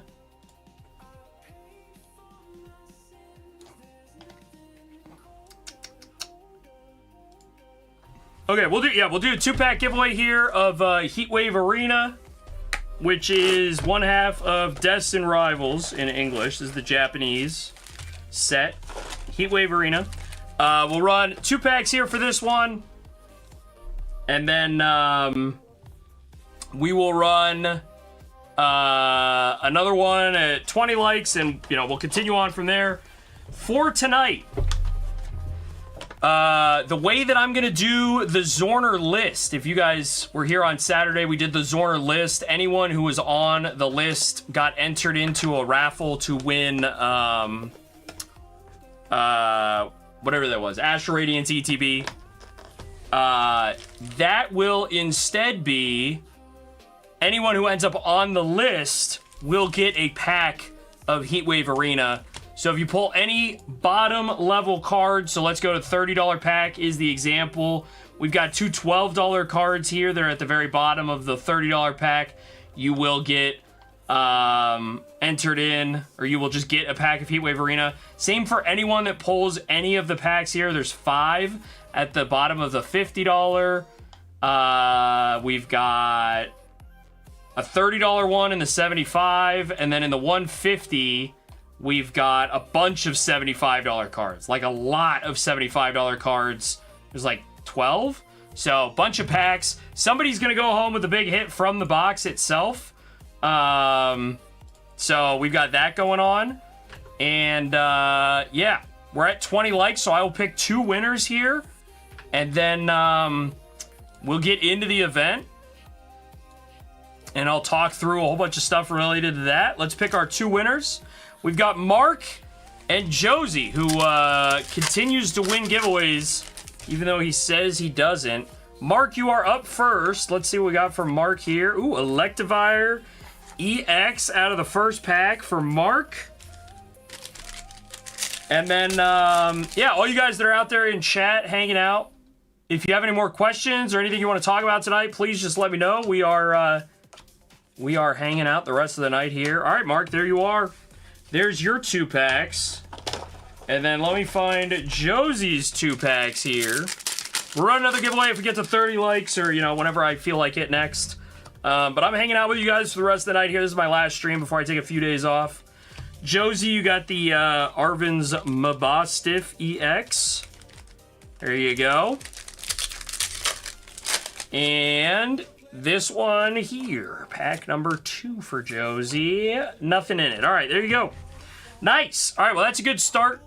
We'll run another giveaway here shortly, I'm sure. Make sure I got everything squared away on my end.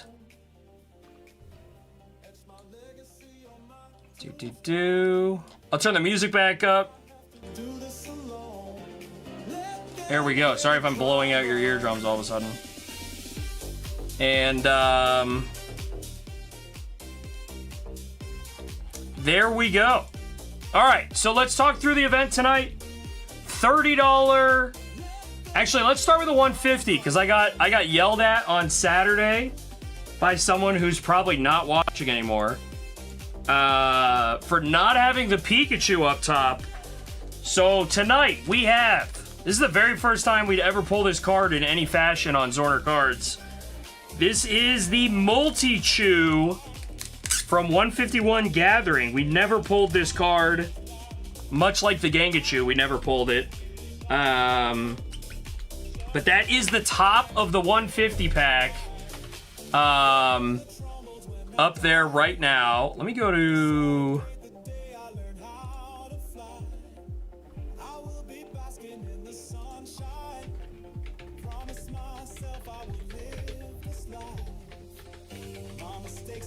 Just gotta post in the global live sometimes.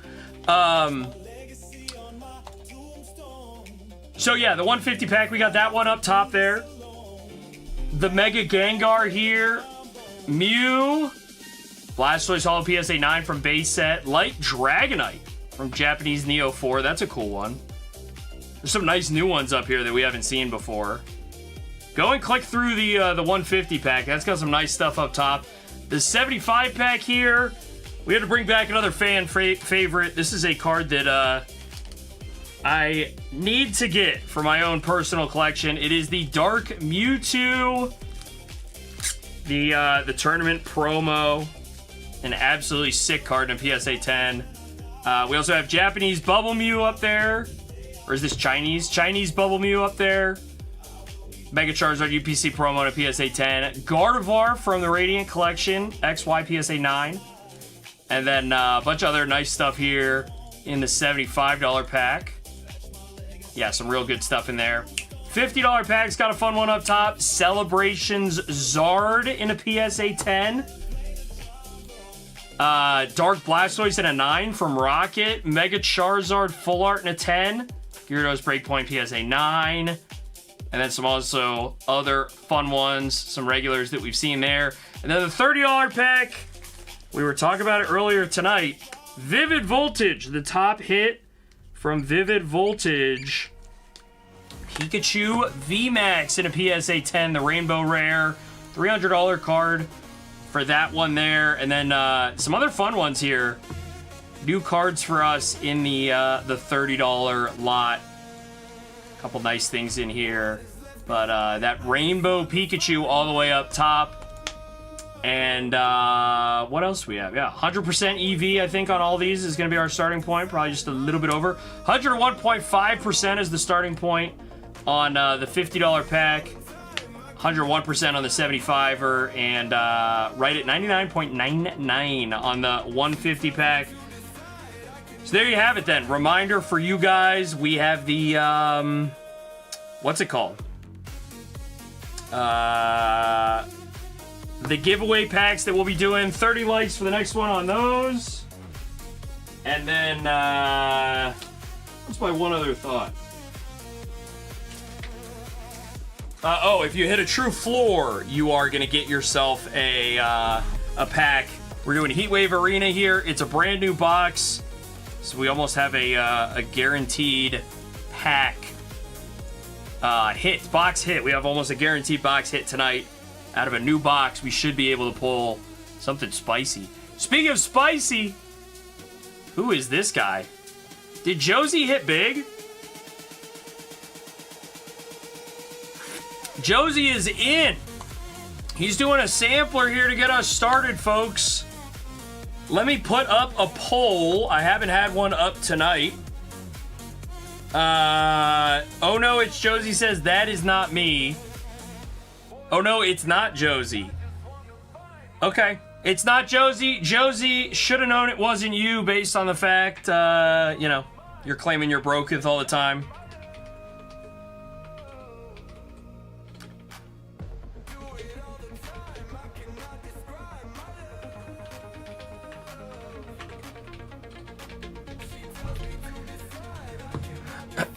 All right, here we go. 150 pack up top. Oh no, it's not Josie. $150 pack. And right off the rip, that is not a floor, but man, am I contractually obligated. That is a $77 Mega Gengar out of Phantasmal Flames on a 150 pack. $77 for the first pull of the night out of the 150. Not what you wanted to see. And, Josie, I believe you.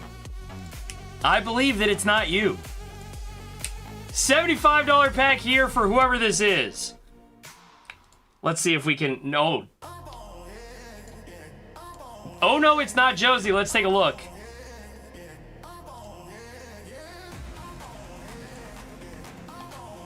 Can anyone confirm? $75 pack here for Oh No, It's Not Josie, whose profile picture is Josie. $75 pack, we got a good one. It is the Ori Choreo PSA 10 from the Ultra Premium Collection, $135 card. Let's go. I need to drop the actual link. Hold on a second here.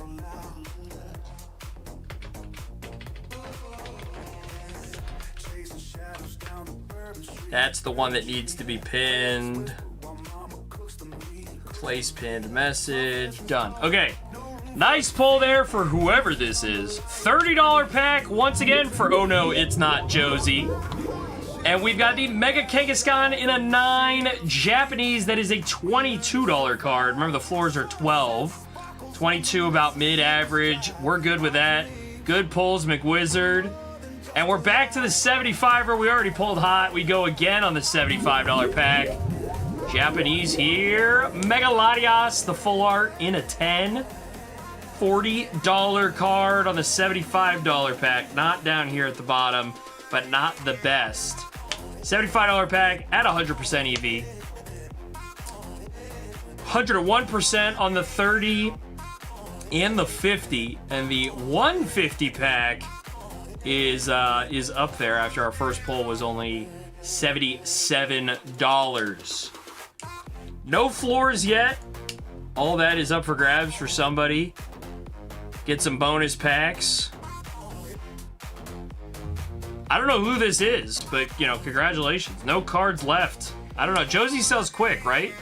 I feel like that actually is Josie. Maybe I'm wrong. Maybe I'm wrong. Maybe. Maybe I'm not wrong. Maybe I'm right. You know? Oh No, It's Not Josie and It's Not Quiz are both in on the 150 packs. Now I am thoroughly confused. Good luck, whoever you are, on the 150 pack here. Leafeon in a 10 from Terastal Festival, the special art rare. $135. That is a respectable pull on the $150 pack. We go to It's Not Quiz. I don't know who that is, but they pulled good. Bang! Dialga V-Star in a PSA 10.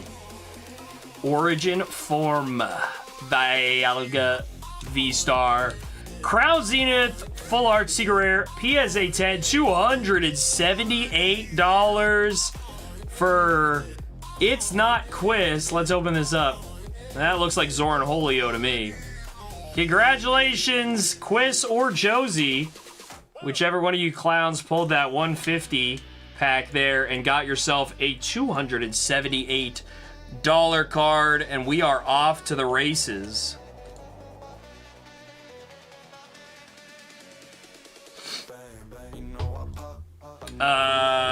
Do-do-do.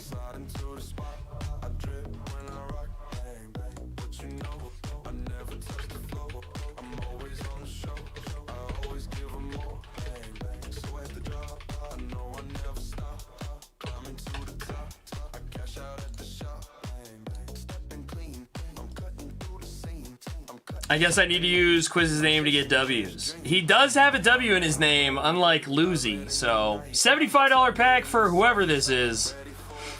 What do we got? It is the Mega Halucha Mega Attack Rare. $46. The floor is 30. 46. Not great. Not miserable. And we do our first one here on the $50 pack. 101.5%. EV starting off on the $50 pack here. What do we have out of the very first one? It is that Mega Sharpedo out of Phantasmal that we were talking about earlier. $35 card out of the $50 pack. We take that. EV up almost 102% right now. There you have it, folks. Shout out to whoever these people are that are going in. I'm getting all the Josie luck with the Josie name. That is your fault. Yeah, that is your fault.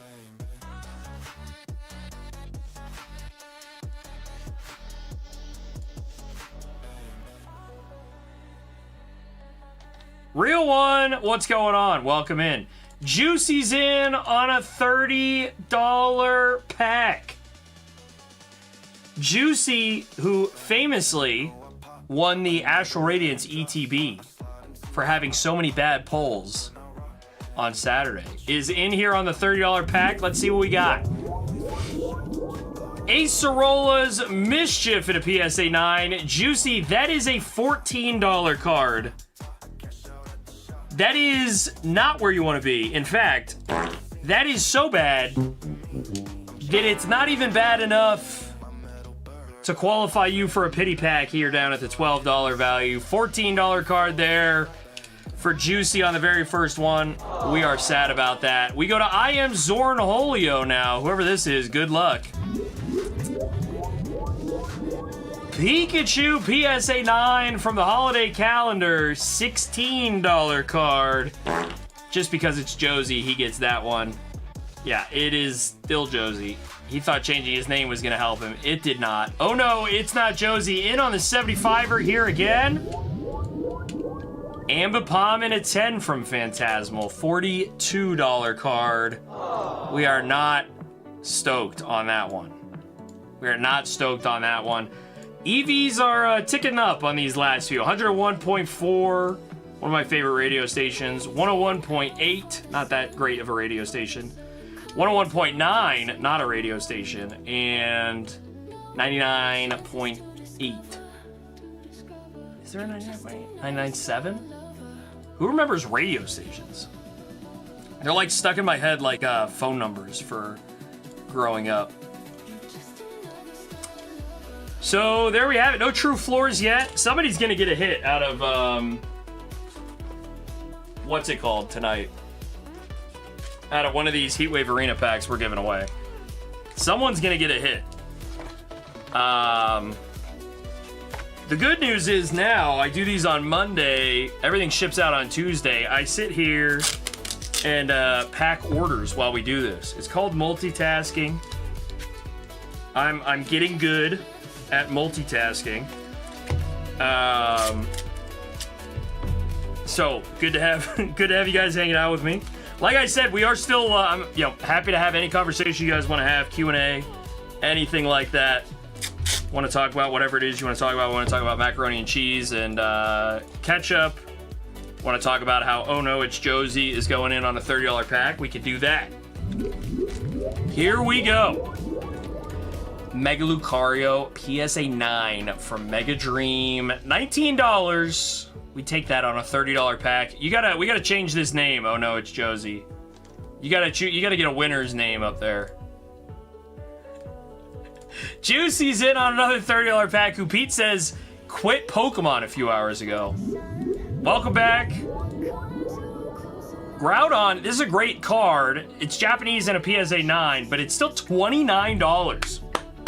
There you go, Juicy. A little clap for you as we celebrate the only $1 there. Having the double whammy of a Japanese and a PSA 9, you still end up in good shape. $29.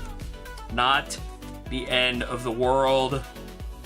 All right, chat has voted for Quiz. Congratulations. I will let you guys do your thing here. What is the Monday dinner scenario for everybody? Where are we at Monday dinner? What's going on? I don't know if I'm having dinner. I ate so much last night and today. We talked about that burger place on Saturday so much that we had to get it. It's called The Stand here in Phoenix. Pokey D's, what's going on? Fantastic food, unreal. Real milkshakes, like made fresh, like actually had like real strawberries. Real, what's it called? Like ice cream in the moment kind of a thing. Very good, very good.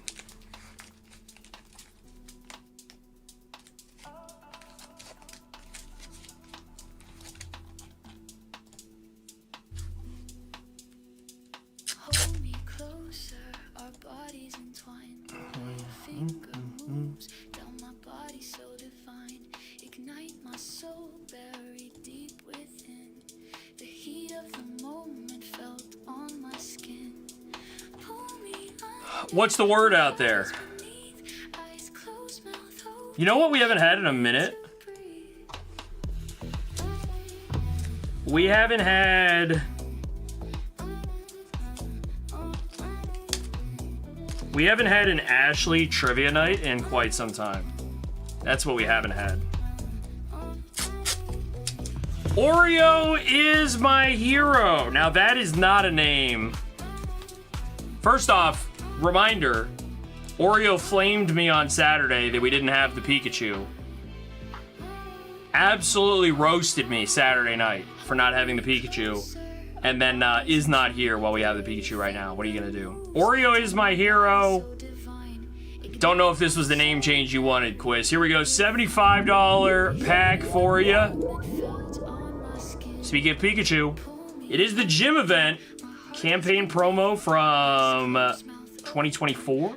PSA 10, that is a 6 followed by a 9. $69 card. Not bad on a $75 pack. We take that. Ed, how we doing? What's going on, Ed? Pokey D says guacamole. Okay. We'll take that one. Are you eating anything else or literally just the guacamole? Yo, Ed, I heard Josie wants to vend with you.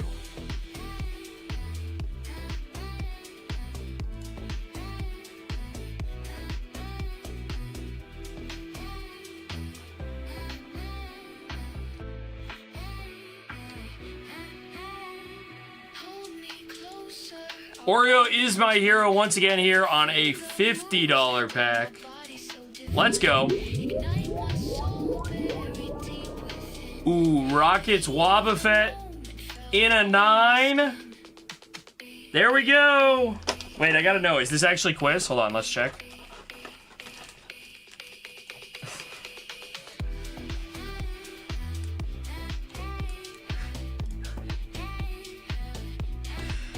Whoever Oreo is my hero, if you want your Gibby pack that you get for pulling a $20 card, okay, Quiz.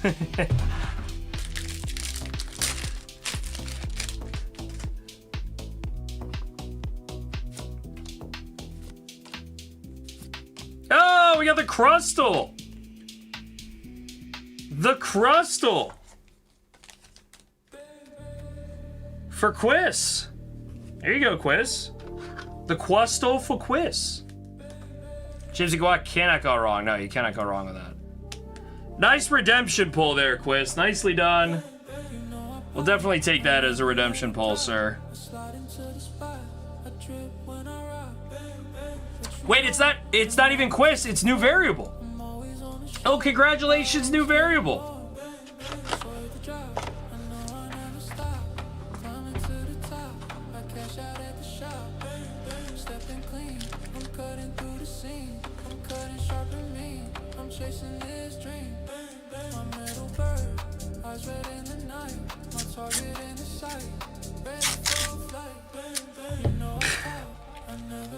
Is he out here trying to poach your cards, bro? Is he scalping your giveaway pack?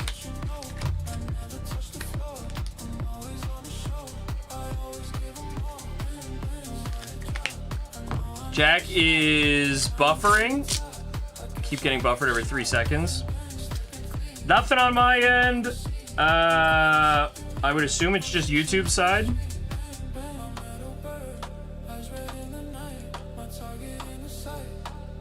EV at 102% on the $30 pack.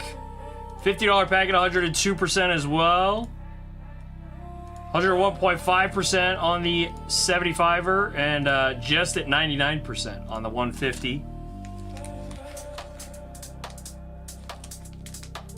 Oh, I think I can actually see pretty easily, right? Because it'll change your name on all the polls. Yeah, see, now it says it's quiz for everything. You can just go in and see. Nice try. Nice try.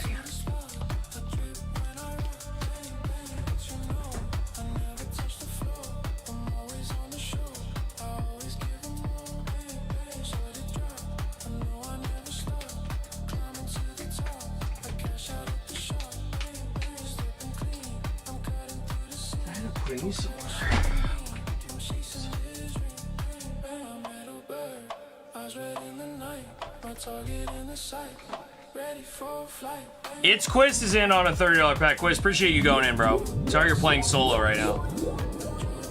Rocket Spite Ops PSA 9 $19 card.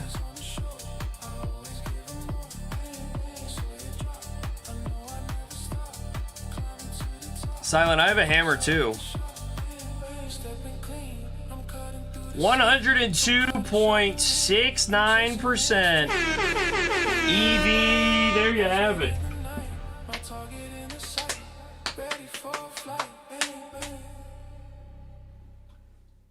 Bald spot? Who's bald spot? Where did I put these?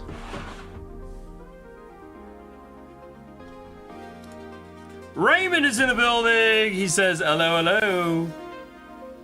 Hello, hello. Quiz says, I'm done. I had fun. Yeah, ask Josie for reimbursement. He took your good hit. Raymond's on a $30 pack. Let's go, Raymond. What do we got? Mega Gengar and a 10 for Raymond. $35 card. We take that one on the first hit for you there. Waymond. Way to go, Waymond.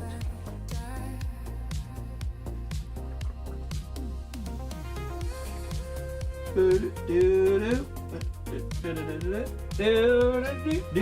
be right back. I'm here. I'm just on the other side of the room. Don't worry about it. Don't worry. Where's Streamer? When Gibby?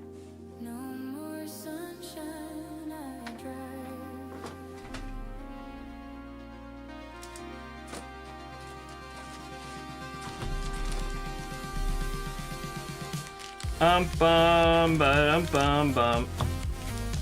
Do do do do do do.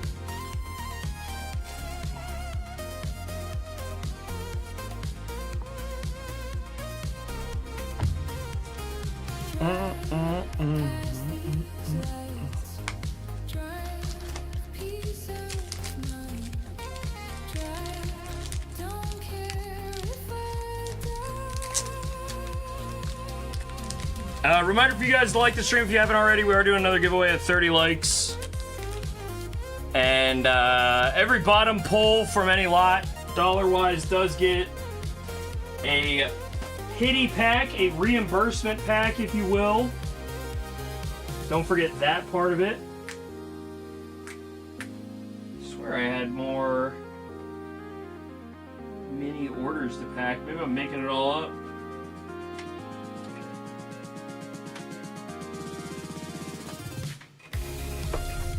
These are them. There they are. It's like I knew I had them.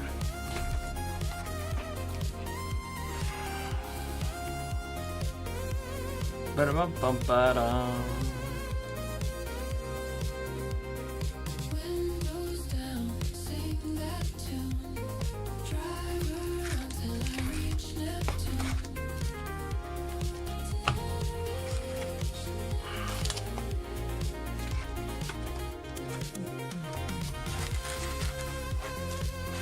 I got Quist's order right here. Just gonna go ahead and put that crustal right with the rest of them.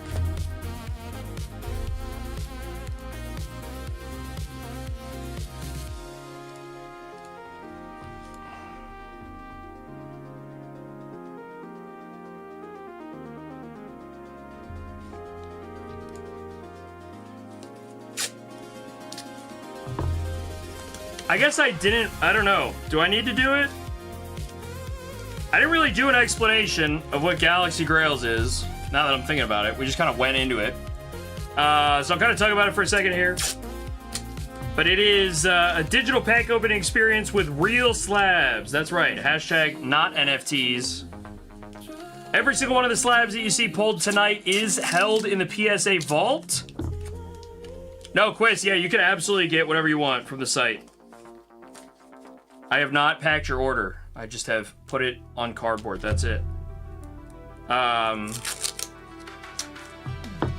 Yeah, and send me a DM, Quest, if you have any questions about anything, because the website, I took down the Rift Live section, and it might have messed with some stuff, so I don't know. If anything looks weird. But yeah, you still have time. I just get everything organized tonight, and then do the cutoff tomorrow morning, and pack everything into boxes, into bubble mailers, whatever it is. So anyway, for the Galaxy Grails event, you go to galaxygrails.io, or you click the event link that is pinned. It'll take you directly to this website here. But if you end up on the main page, you can click over on the left side. It says Join Opening. In the Global Live section, you can go see what's going on over there. Anytime there's not a streamer event going on, there's multiple global live events going. You got your login up at the top. If you use code Zorner when you create your account, you get a $10 credit on your account just for using code Zorner when you log in. That's all you got to do when you create your account. Then if you want to buy a pack, you go to the event. You'll see the same thing that you see here, but it'll say buy pack instead of open pack. Once you buy a pack, you get put into my queue, and then I open the pack. That's kind of the streamer event experience of all of this. That's a little bit different than the global live, different than what you would see with power packs or what do they got? Chance now. There's a few other ones. But you get that live rip experience. When you buy a pack, all of the cards that are in that pack are shown.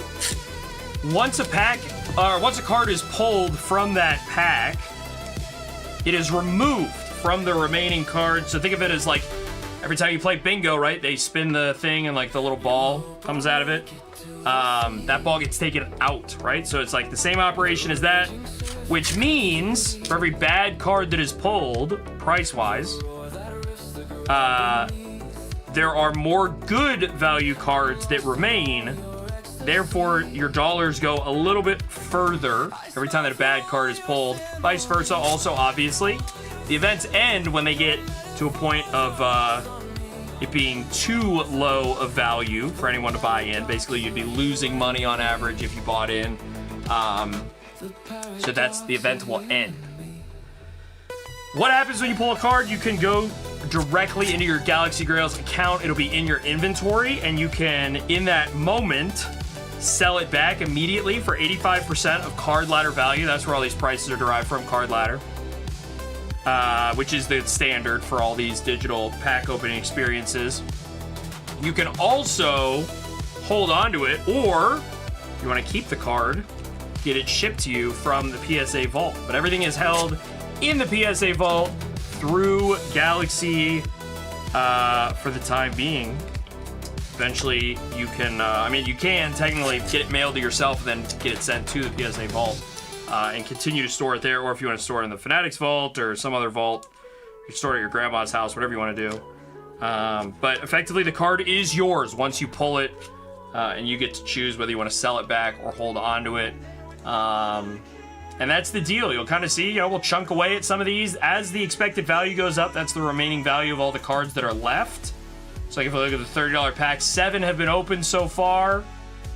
You can click on available only, and it'll show you the ones that remain, as opposed to the ones that have been pulled. But all of it is, verified on the back end. You've got the details here. And then if you're ever really interested in reading through everything, which I think is important for a lot of people to look at the security of everything. How do we know that it's verifiably random?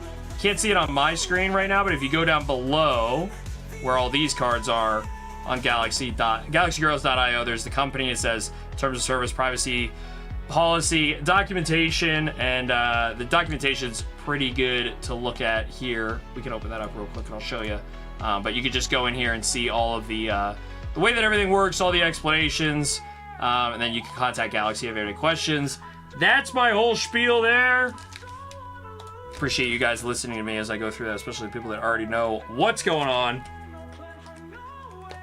But very good to have everybody continue to hang out and wait for either the next giveaway or some insane expected value to show up. We will see what happens first. Next giveaway is at 30 likes.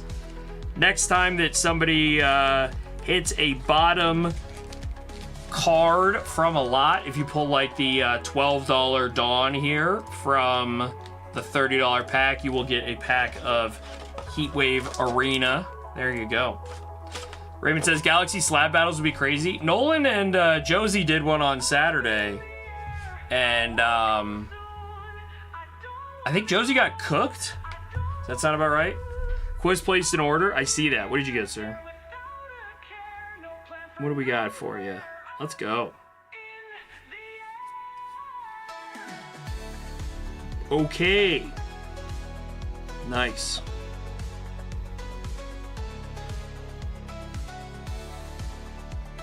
Nice. Sounds about right, Sai says. True. True indeed.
They just agreed to it, Raymond. They each pulled 2 cards, and then we added the values up. That's all we did. It was a gentleman's agreement that I'm sure they didn't end up doing anything about.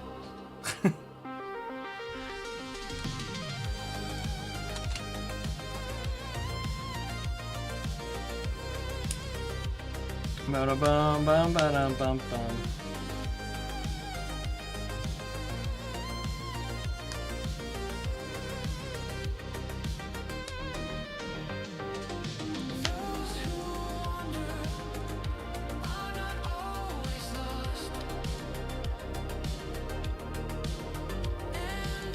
So just to be clear for you guys, I am not a pusher when it comes to any of this stuff. I'm happy to inform everybody, show the cards, talk through how it works, explain the EV.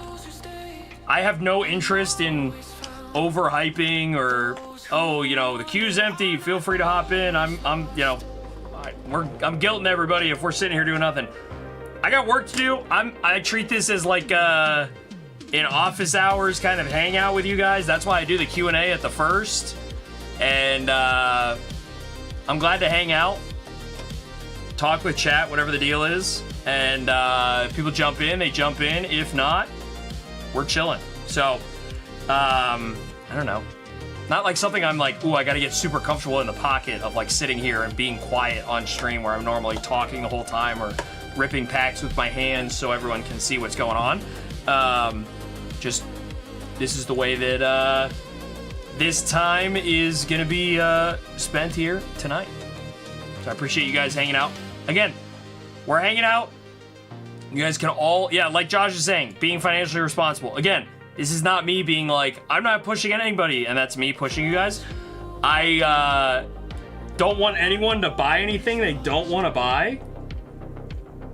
And I'm absolutely happy to have a conversation with anyone that's in the chat that wants to talk. That's going to be the main thing for me. If you're here hanging out, say what's up. Keep my mind from wandering and spamming. Juicy says, always pushing me to open packs, always overhyping it. Juicy, I'm gonna force you to open an Astral Radiance ETB. How's that sound? I want that dark Mewtwo, but after calling and pulling that Charmeleon, I think my luck ran out. You started calling yourself Josie. Well, you didn't actually, but you put Josie in your name. That was enough.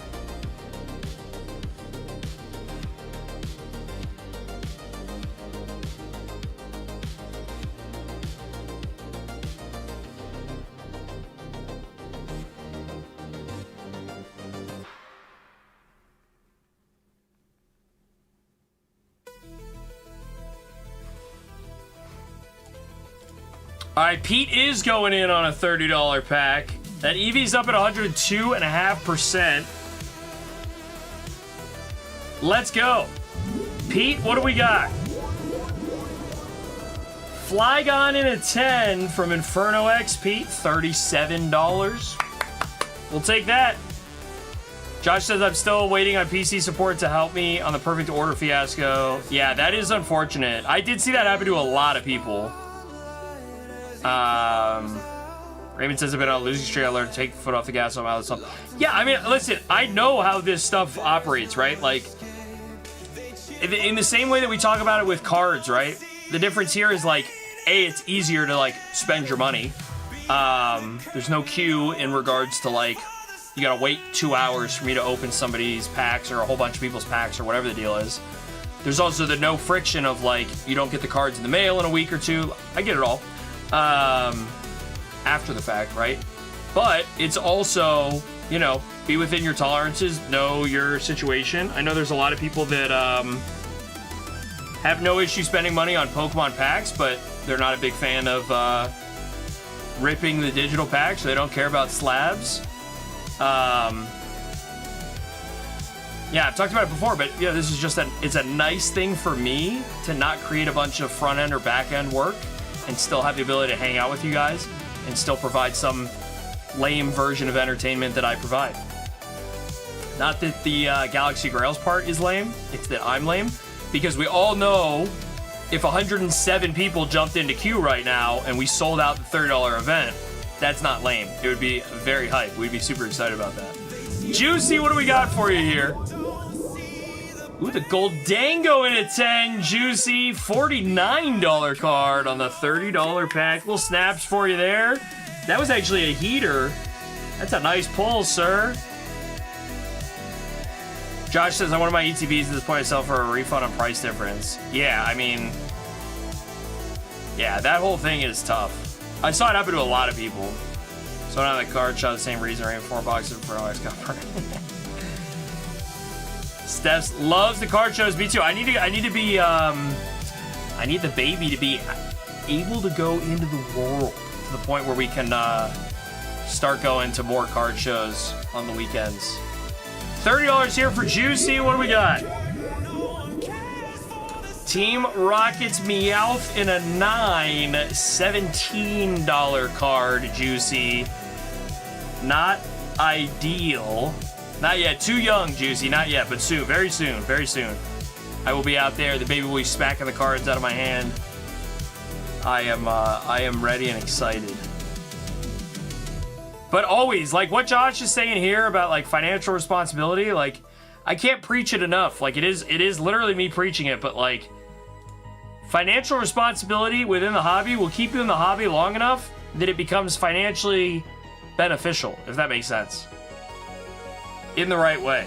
In the right way. Alright, pizza and $30 pack, let's go. Mega Charizard. This one's a 9P, $19. $19 there. EV almost at 103%. We are chilling. We are chilling. You need King sign offensive carrier to be with the pot. Yeah, we just got her set up in our new carrier too. We had like a sling thing that we were using, like a fabric, like sling. It almost looks like you know, like what Anakin wears when he's like the apprentice in Clone Wars. It's like it looks like a tunic, like that. You like tie it up and then you slip the baby in there. They need to invent. I need a suit jacket. We're going to this wedding this weekend. I need to be able to wear the baby inside of the suit. That would be so warm. As soon I'm doing the ceremony. As soon as it's done and I no longer have to wear the jacket's coming off. Gotta carry that baby around. I'm gonna be sweating.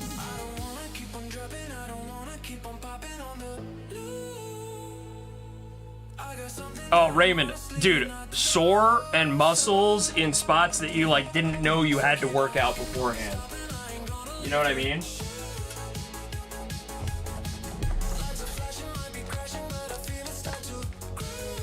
Like things you did not expect to have that soreness attached to them.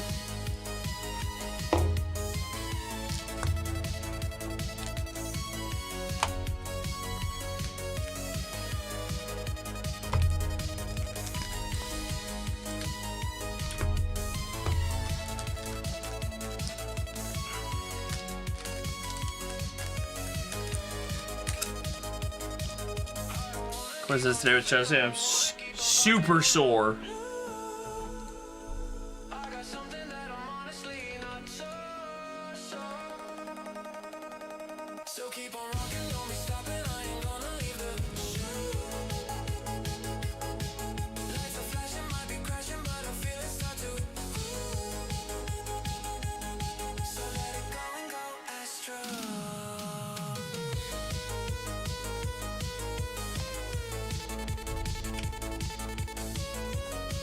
Yeah, I need to get back into it. Once Mrs. Zorner is back at work, and it's just me and the baby during the day. Like right now, I'm like filling a lot of my day by like doing business stuff. But like once it's just me and the baby, like I gotta be taking care of the baby. That's when we get into like set the treadmill up, put the baby in the, you know, one of many entertainment devices that exists. No identity. The bouncer, the playmat, the entertainment crib, the pack and play, that'll all just get rolled into the daily routine. I'll just do the baby ups, right? Wear the baby on my chest and stand there and do squats.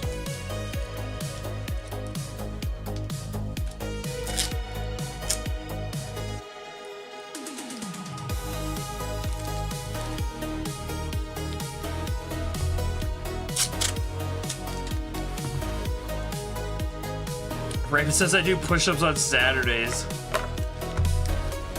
Hey, that's something. That's something. Better than nothing.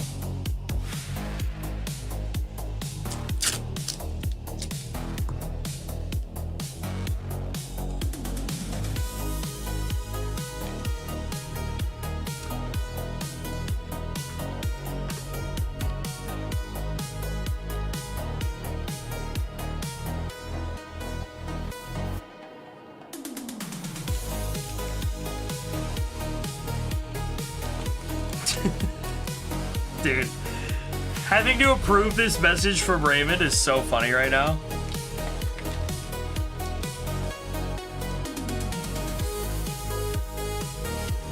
Bum ba da da da da ba dum bum bum bum ba da da da.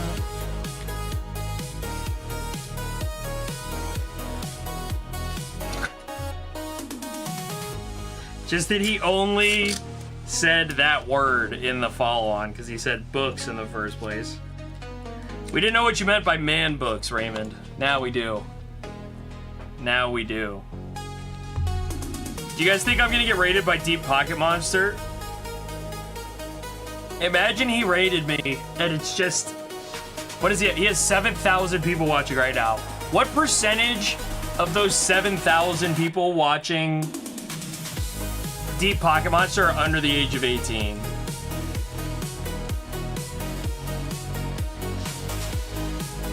That's where everyone is at? Yeah.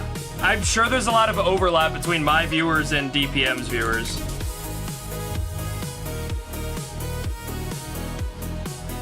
There are a lot of people live right now, though. Like, DJ's Poke Center is live. He gets so many people for his live Q&As. And his title is very much the same as mine. Yikes. What did I do? What's my title? Ascended Heroes is too good? Can I change my title while we're in here? Yeah, we could do that. I'm not going to, though, but... I had it first. I don't know. Red or Blue is doing an XY Red Flash box break. Nostalgianomics is streaming. CTR is doing a Celestial Storm box break. Dude, his Monday streams have been popping. His Monday streams have been popping.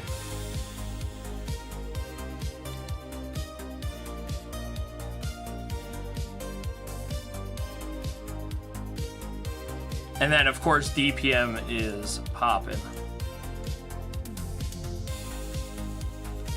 Raymond says this is prime time hours. I don't know. It's hard to gauge the overlap between... Like, I feel like the Galaxy Grails events pop off later in the night. But like if I started 10 minutes ago, that's 9 p.m. for the East Coast. Like that feels too late for the East Coasters. Maybe I'm wrong about that.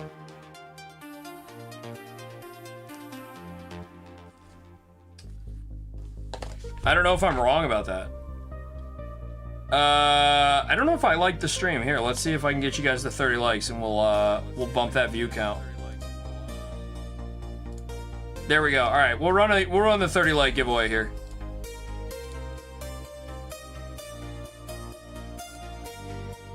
East Coast party till 4 a.m. Not on Mondays, Raymond. on Friday and Saturday, maybe. All right, giveaways up for you guys if you're lurking and listening. You can also look now and see my fake bald spot.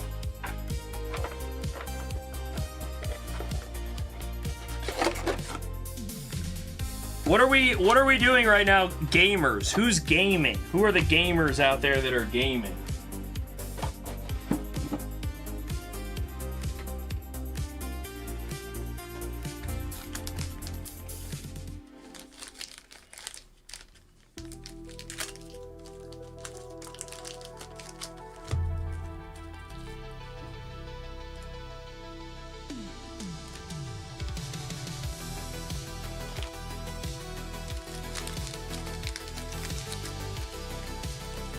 Jack says, playing these givvies.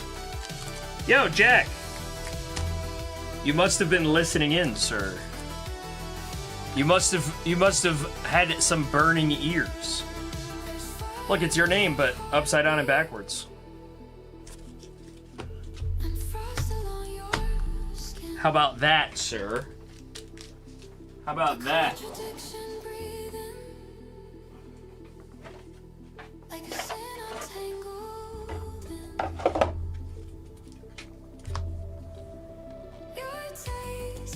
Playing Overwatch and LOTS of Enshrouded? Lots of Enshrouded? Lots of Enshrouded. I thought that was an acronym. I was like, Lord of the... Jack says more tape. It probably actually does need another piece of tape, but it'll be, it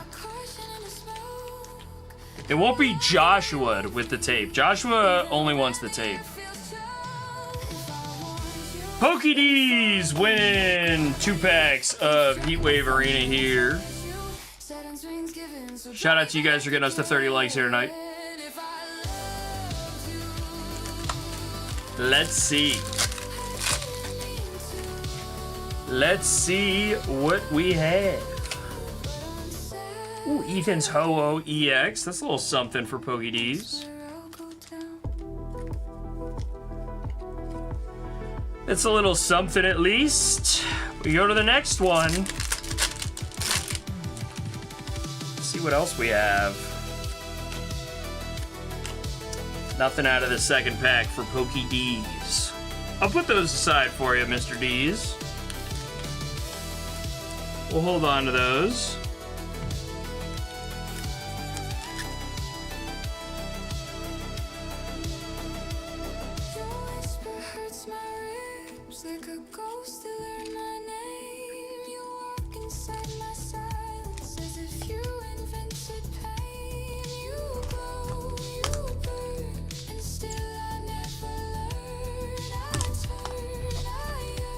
Here you go.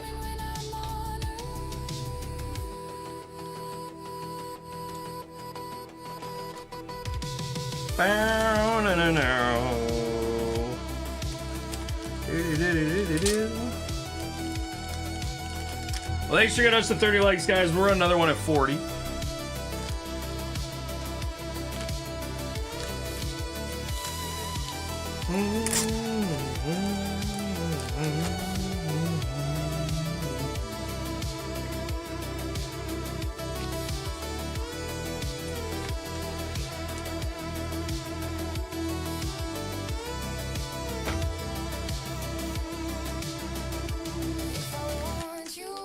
Fall again, your gravity keeps dragging me thin when I touch you.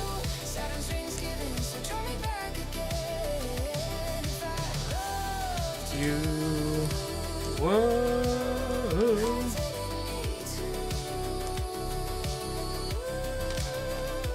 but uncertain is where I'll go down.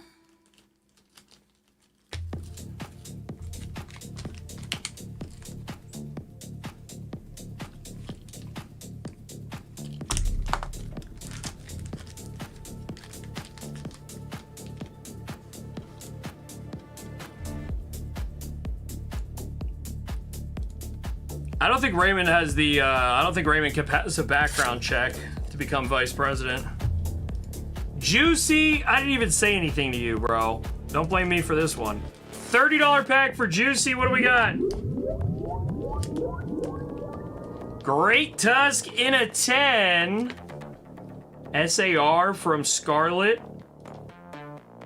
$41 for Juicy. You are so welcome, Juicy. I told you to go in, bro. I told you to go in, dude. You're so welcome. Man.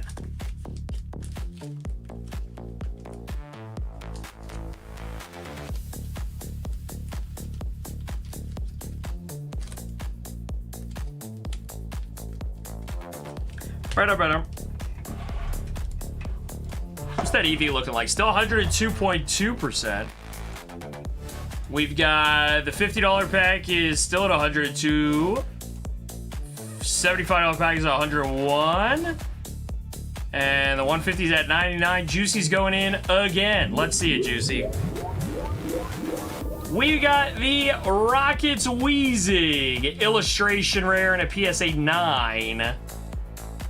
Only $18 for the PSA 9 Wheezing. Dude, look at the way Petrol's looking at that Wheezing, bro. Little too daydreamy about Wheezing for my taste, you know?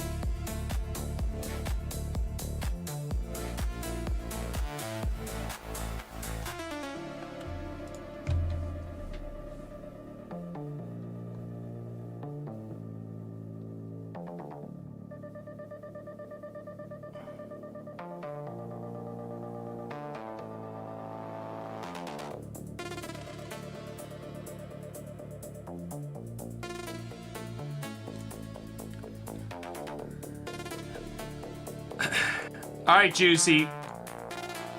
We go again. Entei PSA 8, the movie promo here. $37 card. We will take that, sir.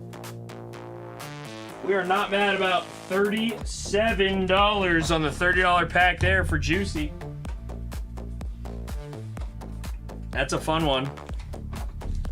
Where did I put quiz's order? That's the question. There it is. There it is. Ba-dum-bum.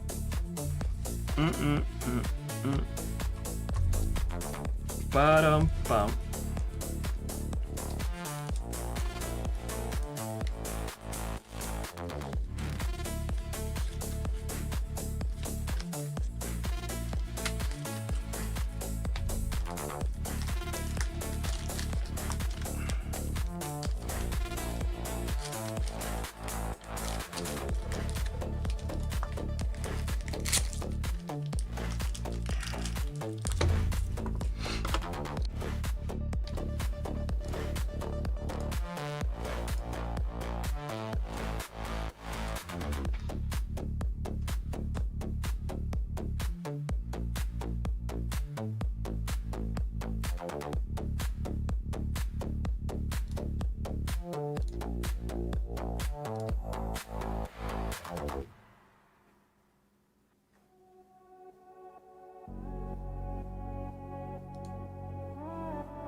Juicy, solo, running it.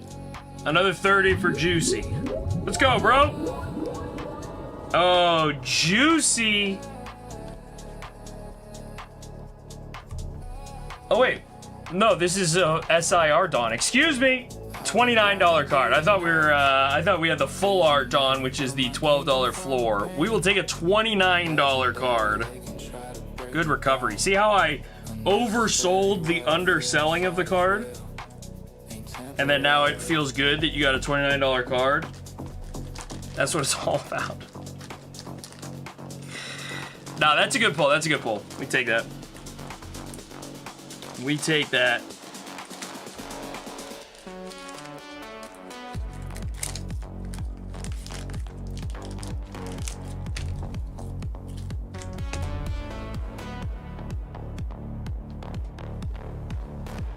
We take it. EV 102.5%.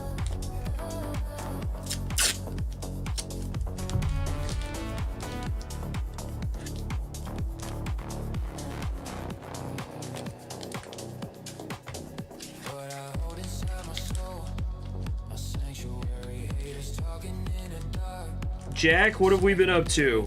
Or what do we plan to get up to? Juicy, 1v1 versus Galaxy. Here we go, dude. Walking Wake in a 9. $41 card. Another premium pull for Juicy. Yes, how we feeling, Jack? Indeed, how we feeling, bro. Indeed, how we feeling.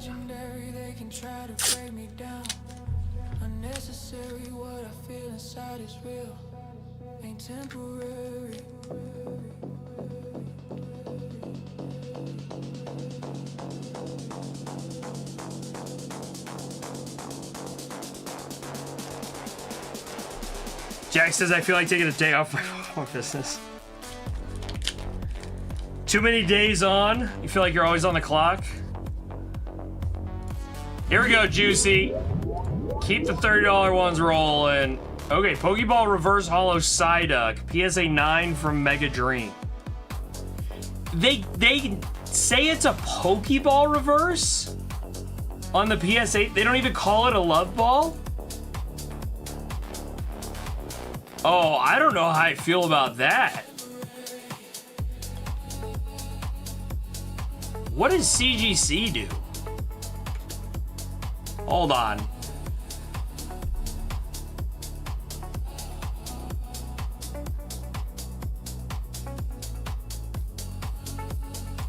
Is it just called a reverse hollow?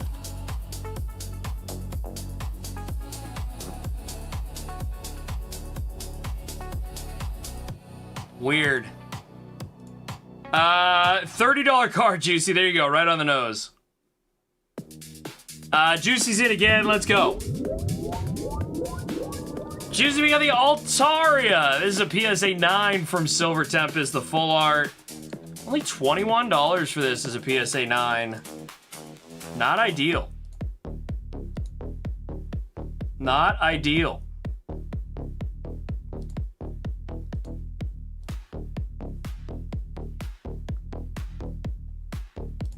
If that's a 10, we're chilling, but you get the 9 on these, the Galarian Gallery or Trainer Gallery cards, Sword and Shield, they hit you.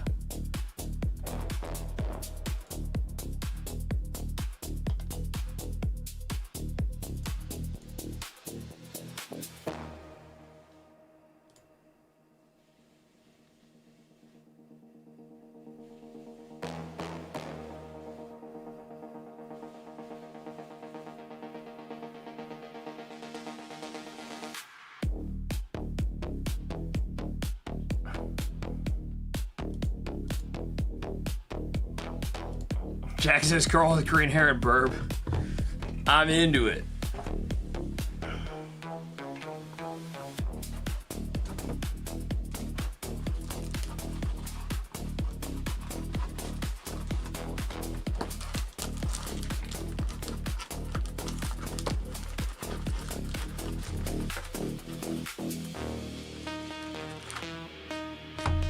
Juicy.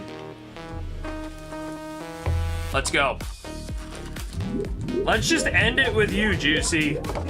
You and me, we're taking this one to the very end. Articuno PSA 9, $27.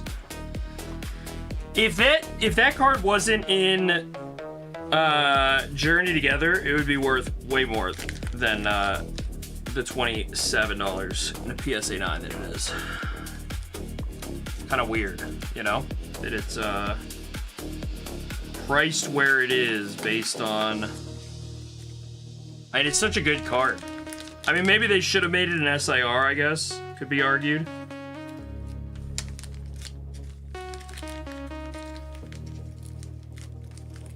Q&A time, you think I could use card ladder prices to negotiate and purchase a card show? Yes, almost certainly. I think card ladder at card shows has become a pretty strong standard, Jack. And the reason for that is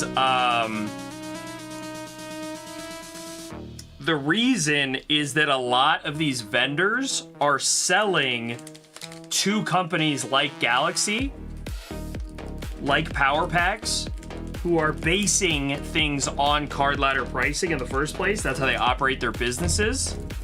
So because of that,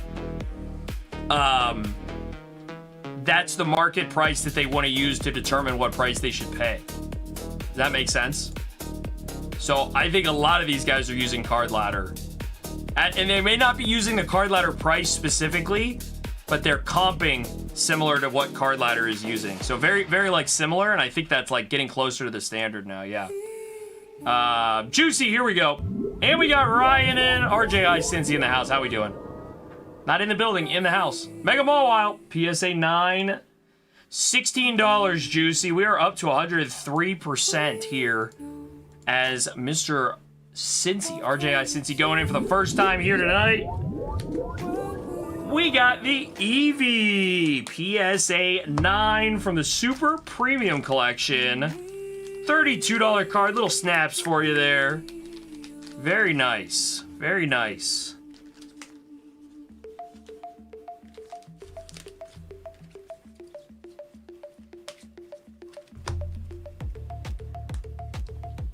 Good little start for us here. Dude. Who remembers when we pulled the Hitmonchan EX for Kayla out of Spanish Ruby and Sapphire? So good, dude. I gotta take a picture of this before I send it off.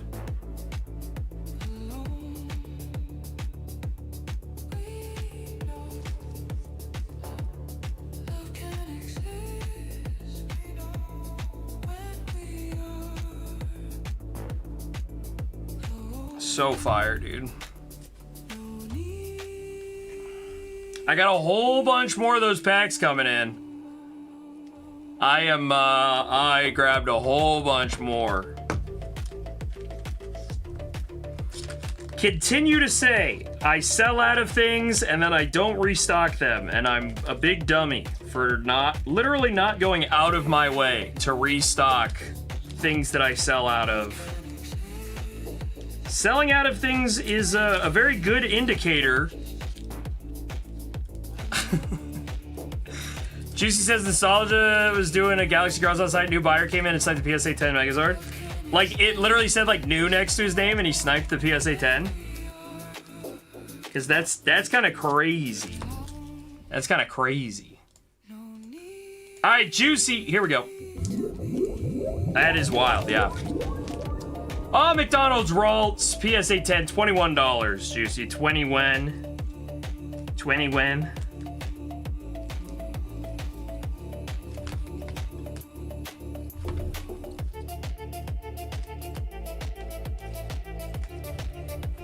When Pete's in now, he's chasing Juicy down here. 103.5% EV. What do we got? Radiant Zard in a PSA 10, $38 for Pete. Very nice.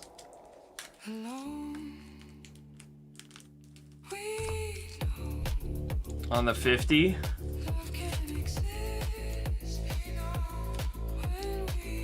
$2,600 slab, first time buyer. I mean, can't complain about that. Can't complain about that.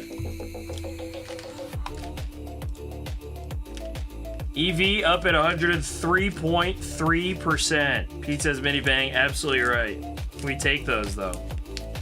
Over a 1% chance now to nail down that Rainbow Pikachu there. That'll get you hooked. Yeah. That will definitely do the job of getting you hooked. Yes, definitely.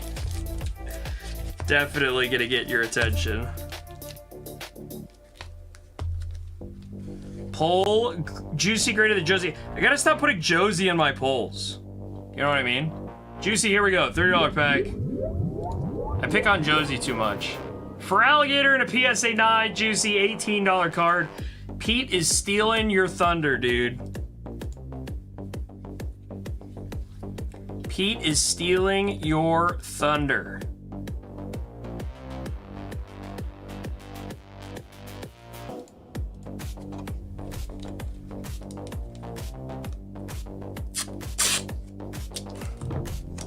Pete is in, and then Raymond is in. Raymond's trying to steal some thunder too. Pete, what do we got for you?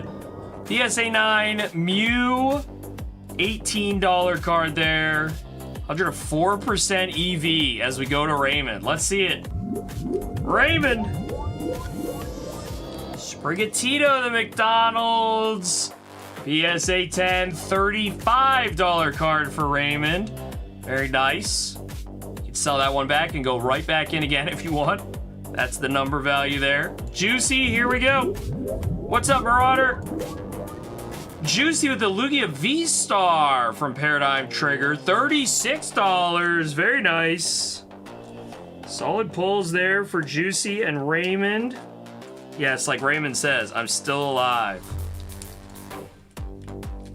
Uh-oh, Jack is tempted. Is that what we're hearing? Jack is tempted.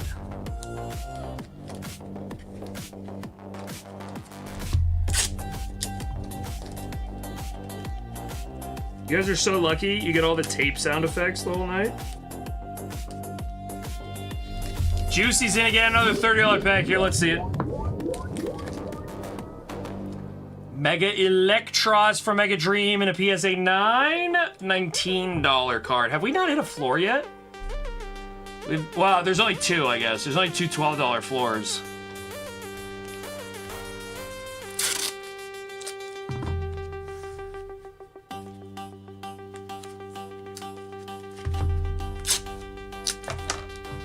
What are we at? EV-wise, 104.3% value. There you are.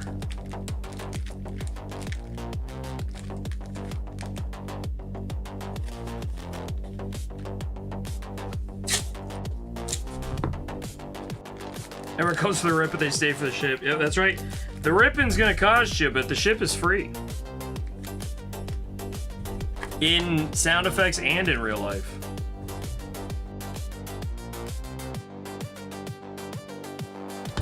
Alright, RJI Cincy, here we go.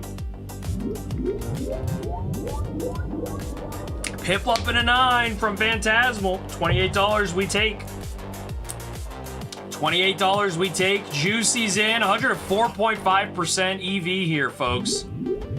Just about 30 cards in. We got the Roserade in a 9.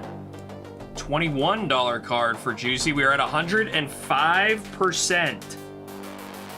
How about that? 105%. It's good ASMR. I don't know if that's true. It definitely is sound. It is a sound. I don't know if it's a great sound.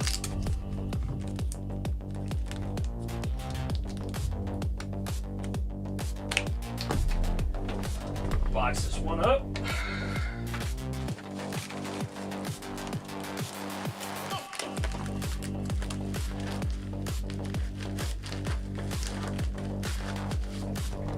Jack has tape ripping PTSD.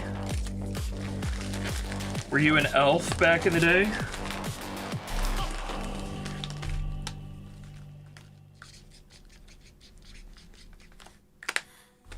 Because they taped the Christmas presents. Juicy, here we go. Ivysaur, art rare in a 10. Juicy, $35 card. Back in action. There you go. Do you think Mega Dream Mega Attacks go up in value one day, says Mayo. Oh, wait. What did Jack say? If you've ever had military movers, all your household went. That part makes sense. Mayo, let me answer your question a second here. Pete is in. $30 pack here for Pete. What do we got? Reshiram in a 9. $20 card there for Pete. 105.2 EV. So Maya says, do you think they ever go up in value one day? I'm sitting on multiple dupes. The good ones will go up in value. But it'll be a while. And the reason I say that is they are guaranteed in every box. So every box you open, you are getting one Mega Attack rare from Mega Dream. The Charizard, the Gengar, the Dragonite. Everything else, those could be $5 cards in 2 months. All right, we got some people in. Pete's going in, and then Juicy's going back to back. My God. There's that Magnemite, $39 card. Nice pull there for Pete. 105% EV still here, though. Juicy's got 2. Juicy! Lance's Charizard, the PSA 10. For celebrations, $134 for Juicy. Big hit there. That'll play. Juicy's in again. Let's see what we got. Nice hit there, Juicy. Infernape in a 10 from Crimson Haze. $40 card. Nicely done, Juicy. EV back to even here.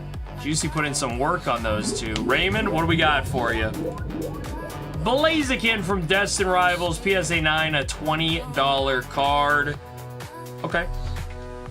Okay. Okay. We take that for what it is. Juicy right back at it. Let's go, boss. $30 card for Juicy. The N Zekrom art rare in a 9. Juicy. $15 card. Not what we wanted to see. Not what we wanted to see.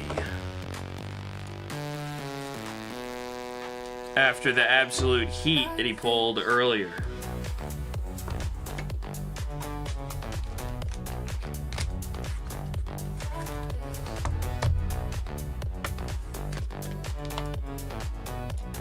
EV, 101%. Don't forget the $50 pack. Charizard from Celebrations in a 10. That card is going crazy. Can we look at this card? It's brand new, never mind. was gonna say, can we look at the price on it?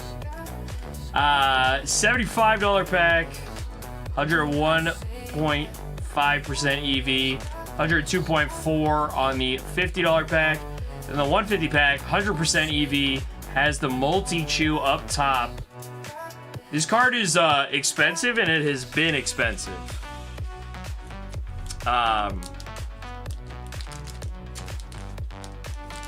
You know, just like the Gangachu, these PSA 10 exclusive Pikachus from the Chinese packs are expensive. The multi-chew.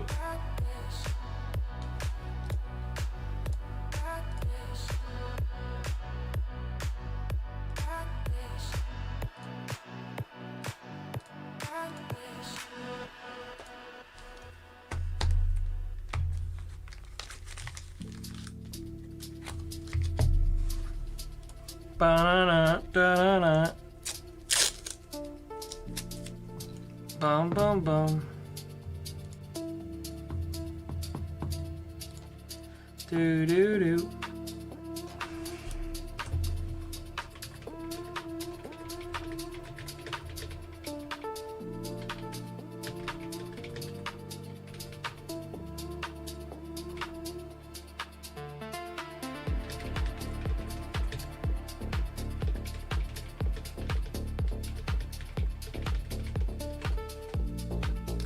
All right, Juicy, here we go.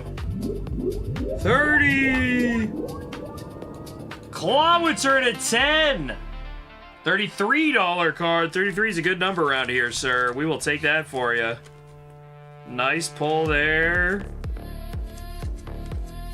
Juicy. Plus money is good. Mr. Creed Enjoyer. Hello, hello. Bro, you're not playing retail like the rest of these guys right now, are you? Are you, what are you, a League of Legends main these days? 22 Hey Girl is in the house. First timer. We know Hey Girl. Yeah, they are. Apparently Midnight's like decent. I don't know. That's, people are playing it. Everyone's waiting for Classic Plus to come out. That's what the deal is. You're not playing anything? Good for you. Just ripping packs. 22 Hey Girl, let's go. Good to have you in. Appreciate you buying in for the first time here. First time ever on Galaxy Grails. Let's see what we got for you. Cinderace from the UPC. Oh, interesting. I don't know if I've ever seen this card. PSA 9 Cinderace UPC promo here. That's an interesting one. $21 card. Not the best. But if you sign up with code Zorner, you get a $10 card. Or you get a $10 credit. You got a $21 card, $30 pack for 20 bucks. That technically, we take that. Interesting card though. I've never seen that before. What UPC is this from? I gotta look. Broke even, thank you. Yeah, there you go. Is it from like it's from some Scarlet and Violet? Oh, the Terapagos. Ah, there you go. Pete says, I've been enjoying Midnight way better than last X-Pack. Well, I don't know anything about retail expansions anymore, but some of these old boys are playing it. I know that is a thing. I know that's happening. Juicy's in. Creed is planning a trip to Japan. There you go, bro. I want to go to Japan. It's on the list. PSA 9 here for Juicy. It is the Teal Mask Ogrepon SIR for Prismatic. $23. Man. 23 there. We've got 102% EV here, folks. That is what we are chilling with right now. 102%. EV.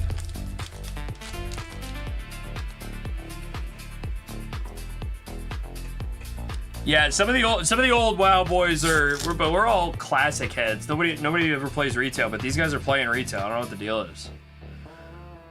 I have not checked in. Raymond, what do we got here? Ooh, Juicy's feeling hot. Raymond's got a PSA 10 of his boy, the Reshiram Full art, $37 for you there. Not the BWR, but we'll take the Reshiram Ultra Rare. There you go, Raymond.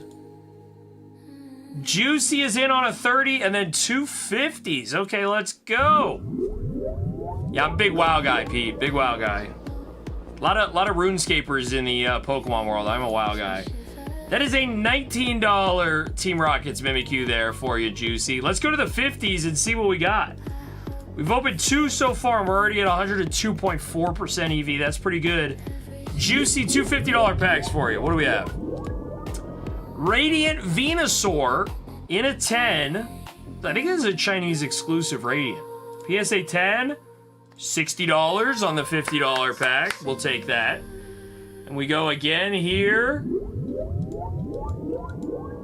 Cerulege in a 10. This time Japanese from Super Electric Breaker.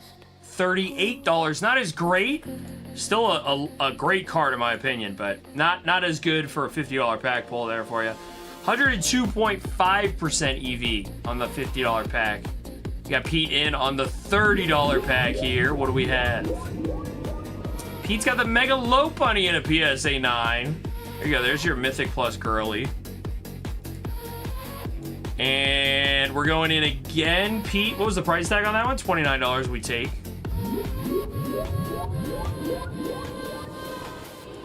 And we've got Mega Latias. PSA 10. $22 for the promo there. Hey, listen, I don't know what to tell you. It's Mega Lopunny, bro. It's Mega Lopunny, bro.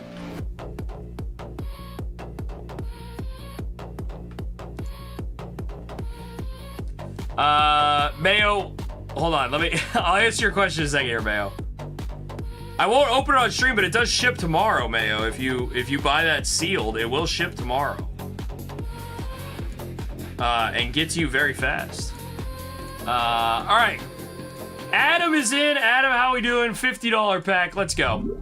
We're popping off, folks. Cornerstone Mask, Ogerpot, Twilight Masquerade SIR, PSA 10 out of the $50 pack. Come on, Adam. $44. Oof. We take. I just want one big hit for Adam. I want Adam to kill an event. You know what I mean? Ron is in. Ron's excited because he got through the Pokemon Center on the pre-orders. Listen, bro, as a new buyer of Pokemon, getting through on the Pokemon Center is it's a badge of honor. Wear it with pride. Enjoy. Don't rip your Pokemon Center ETB. If you're going to do anything with it, sell it. Buy yourself some other packs. Otherwise, put it on the shelf. Let it appreciate. Those are the exclusive of exclusive items. $30 pack here for you, Ron. We got a Blastoise from the Classic in PSA 9. $40 card, Ron, on a $30 pack. It's a good way to start. Good way to start. Raymond, $30. Here we go. Raymond's got a Mega Kangaskhan full art, $34 card. There you have it. Guarantee the Lugia, and you got a deal. I will guarantee a Lugia. How's that sound? There's gonna be one Lugia in there for sure, dude. I know that. Doke Beast is in. Doke, welcome in. First time buying on the stream here tonight. $30 pack for you. What do we got? Dragapult from Terrestrial Festival at a PSA 10. $38 card on the $30 pack for Doke. We take that. Juicy's back in on the 50s now. Juicy, what do we got out of the $50 pack for you? It is the Mega Mawile from Mega Evolution. The full art in a PSA 10. $32 card, Juicy. 103% EV as Juicy continues to attempt the $50 climb. And then Pete is in here on the $30 pack. Let's see it for Pete. Psyduck from Mega Dream. PSA 9. $39 card. Pete, you are doing well. We will take that one for you, boss. Lugia, Ray Ray, or bust. Yeah, Silver Tempest is kind of weird. Although that Rayquaza is pretty expensive now. The Unknown's a good card. I don't know why. I mean, there's a Ho-Oh full art, but yeah. Silver Tempest is a little bit of a weird set. A little bit of a weird one.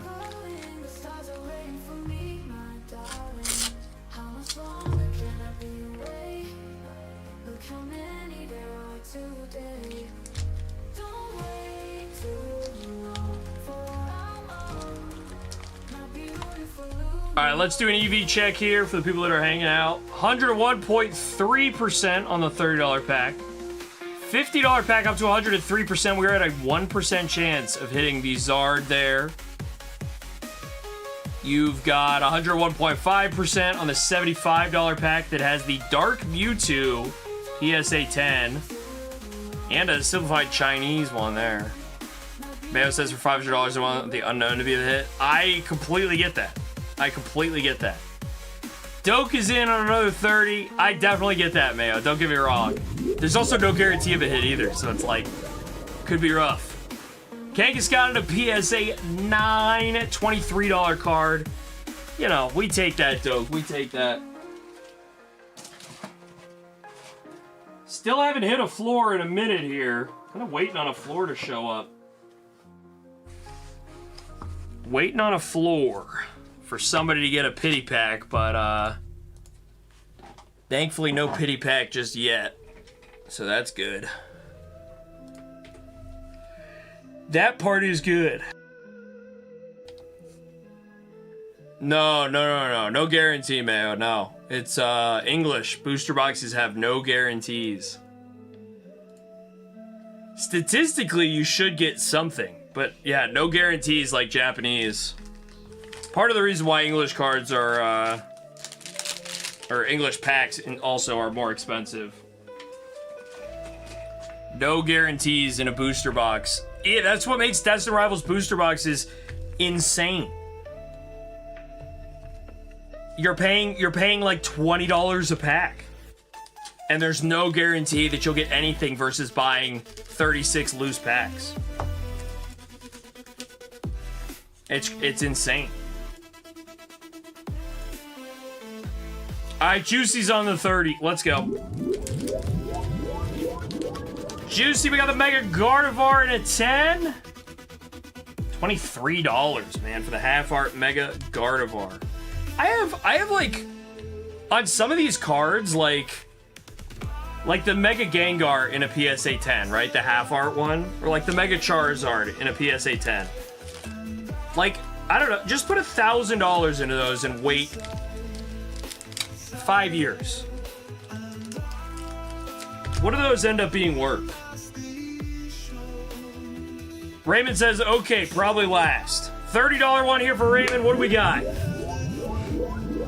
Oh, Raymond, that is probably the last. However, it is the floor. The $12 card, Raymond, will get you a pack of pity. Heatwave Arena here for Raymond. Let's see if we can make some magic happen for him on the pity pack. Here's the hit. Bag of dust. That is rough, Raymond, to get a bag of dust on the pity pack. That is not ideal, Raymond. Not ideal. We go Doke. What do we got? Doke B's got the Mega Lucario full art in a 9, $21 card. We keep hitting around there, Doke. 103.6% EV. We go to Juicy now. Juicy's got the Snow Run to PSA 9 from Mega Dream. $15 card. Juicy. Half value. Not great. We still have one more pity pack left. The Dawn PSA 9 is a $12 card for the pity pack. The $50 pack has 1, 2, 3, 4 left. Raymond, get some sleep. Yes, sir. The 150 pack has like 12 $75 cards. Actually, it's 13. 13 pity packs for the $150 pack. There you have it.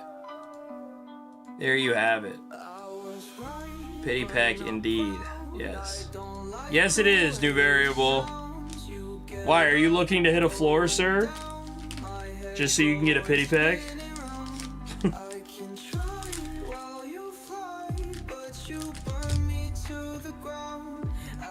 Sight. Alright. To be found. Bam, ba, bam.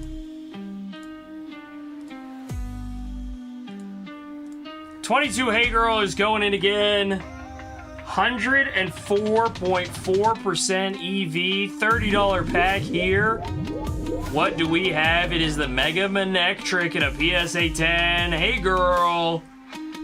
$29 card. We take that on a $30 pack. $29 Mega Manectric and a 10. EV ticking up though, 104.59%. We got Ryan, Mr. RJ Cincy in here on the 50. I completely agree, new variable. $50 pack here. Mega Electros in a 10. $42 card. We take that. We take that, Ryan. 103% EV. I did it all for the is in. $30 pack. 2 in a row. I did it all for the. Welcome to the stream tonight. Mega Charizard X, the UPC promo in an 8. $32 card. Small little golf clap for you. It's funny that a PSA 8 gains you $2 of value there. I think you could break that out of the slab and it would be worth more money. I did it all for the. Here we go again. Mimikyu in a 9 from Celebrations. $22 card on the $30 pack. EV up over 105% as we go to Doke. Doke, what do we got for you? Torterra from Temporal Forces. $39 card. Very nice. There you go. 39. Solid pull. Up over 104% EV still.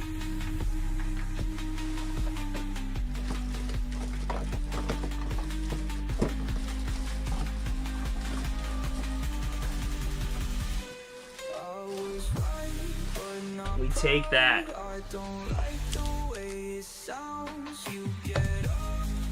Alright, grabbing something from across the room.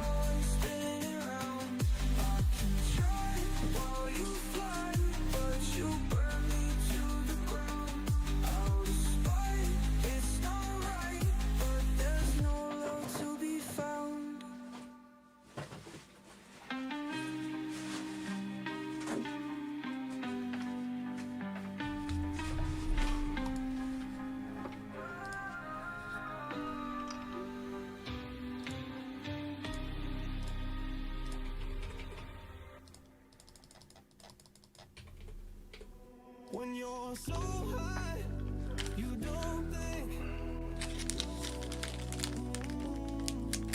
When you fall from the sky, you won't break. So come down from the cloud.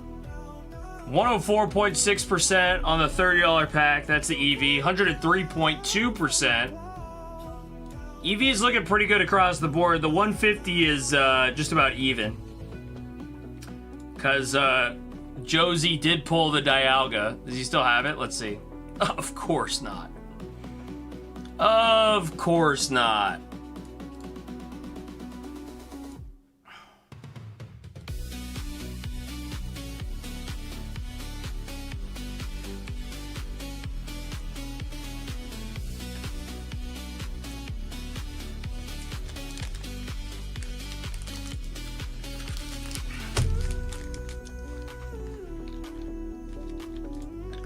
Juicy got the Palkia, he says.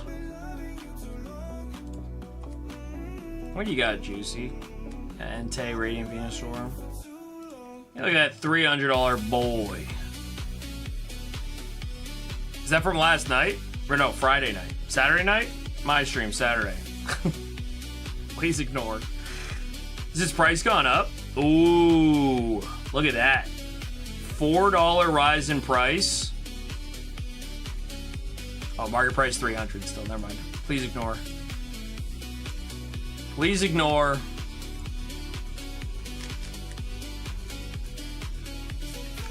It's easy for me to remember the hot pulls when I have them in my hand.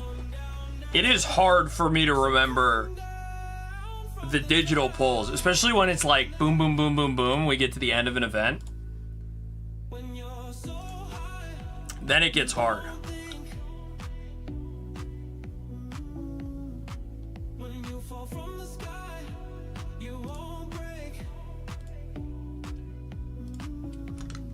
One, like storylines too, right? Like it's hard.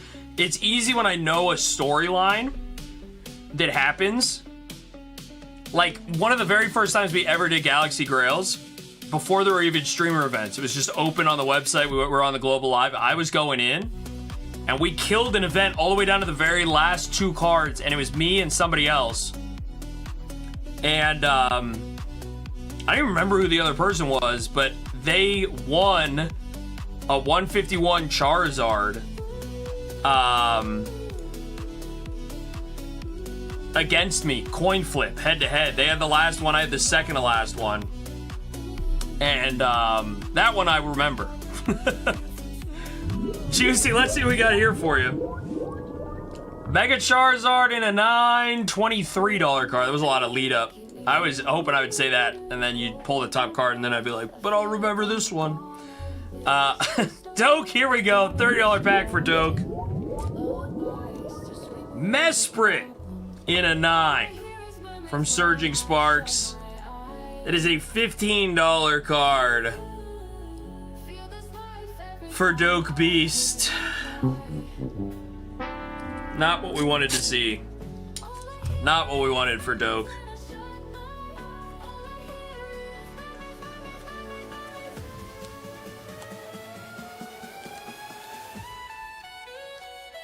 A foot above the floor. Yeah, a couple dollars, a couple shekels above the floor. 106% EV on the $30 pack here, folks.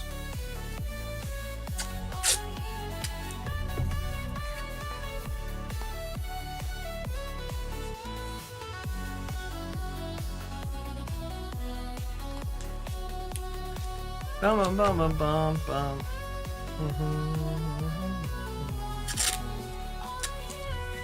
Tag or PSA to send my Sightseer to? That's a good question, actually. Sightseer, Japanese, tag pop. Let's see if I can check the tag pop report on this.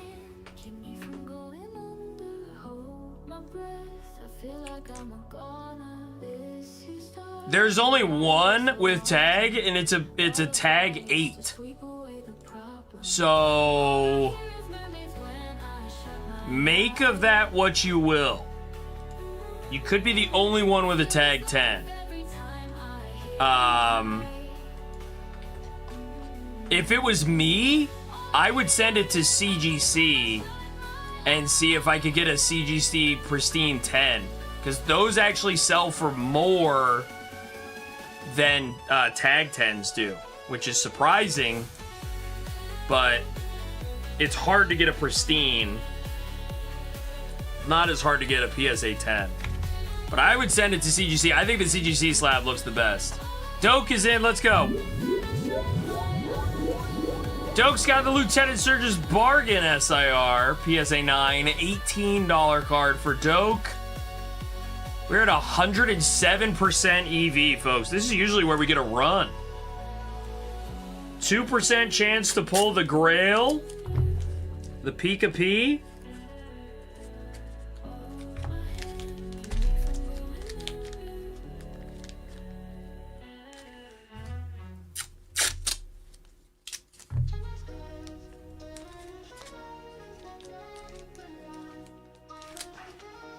It's the wind with the trees, the melody that you play is the song of Ron, it depends what the promo is.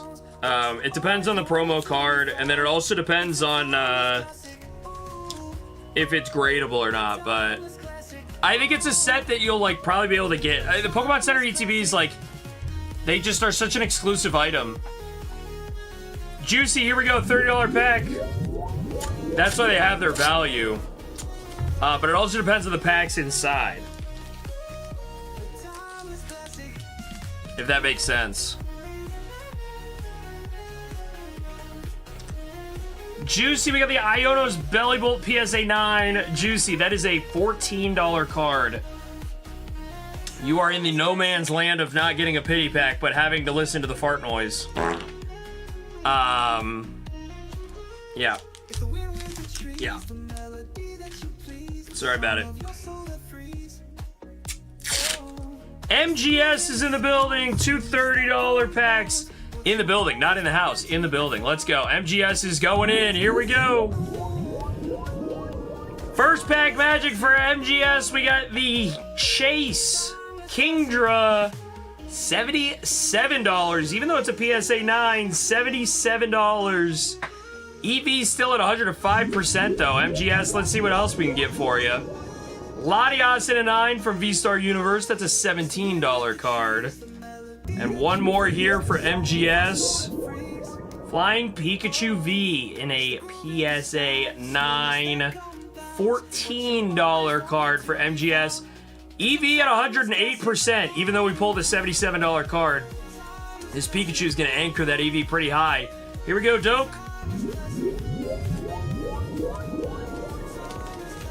Doke's got the Mimikyu 9 from Celebrations, $22 card. EV at 108%. Yeah, Ron, like, maybe the promo sells well. What's the Tyrant Pokemon Center promo sell for? That's like a good comparison. So, like, you could sell the, like, right now, the Pokemon Center promo for the Perfect Order ETB is $50. So that pays for the ETB, essentially. But, like, ripping a Pokemon Center ETB just to get the packs is, like, not worth the 11 packs, in my opinion.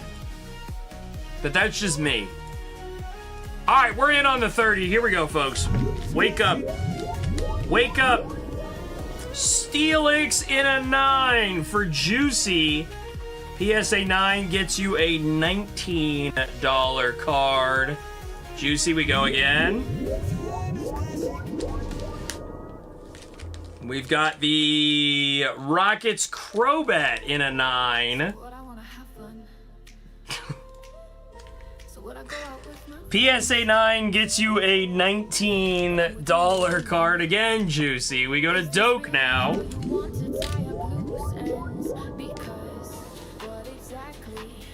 Bro, okay, there we go.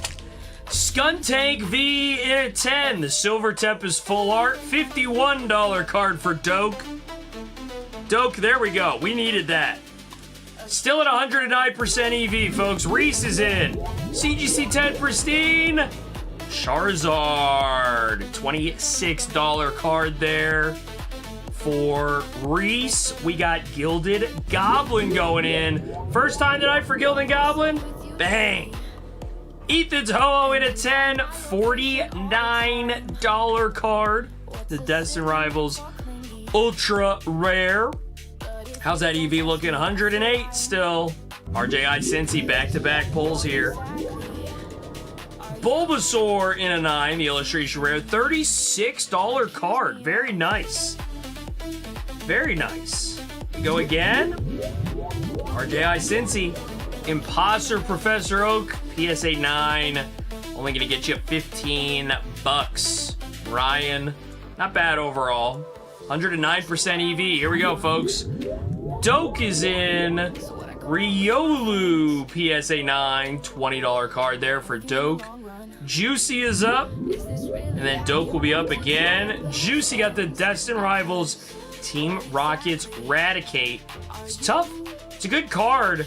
It's tough that it's only $16 in a PSA 9. Doke, here we go. The Trump card in a PSA 9. Also $19. Are we seeing a pattern here, folks? Reese is in. $30 packs are on fire. Reese, what do you got? Meowth in a 9 from Phantasmal. $34 card. There you go, Reese. We take that. RJI Cincy, here we go. Big hit. Mega Venusaur Full Art. The PSA 10, $58 card on a $30 pack, but EV is at 110%. Here we go, folks. Pete is in. He's got a good one, too. Mewtwo. Whoa. From Pokemon Go. $54 card and a PSA 10 there for Pete. EV at 108.5% as Doke goes in. Mega Venusaur in a 10, the Andruchia card, $31. Pretty good run there, folks.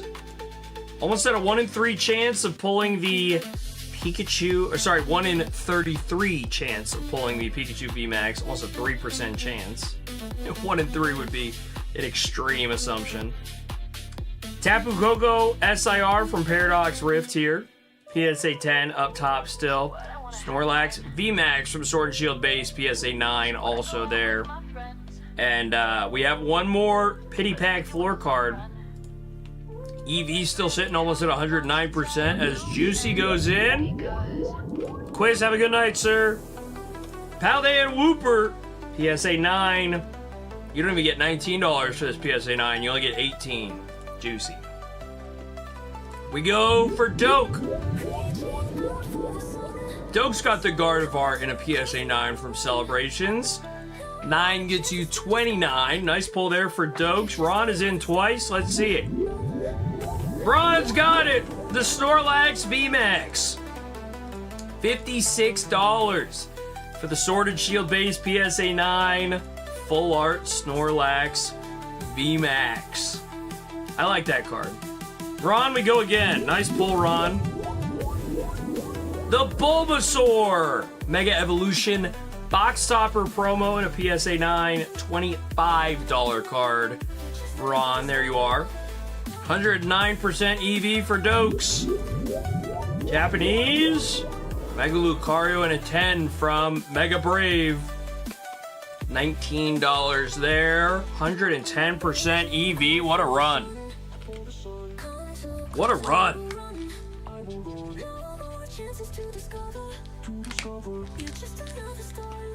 Solid work, folks. Plug it away here on the $30 one.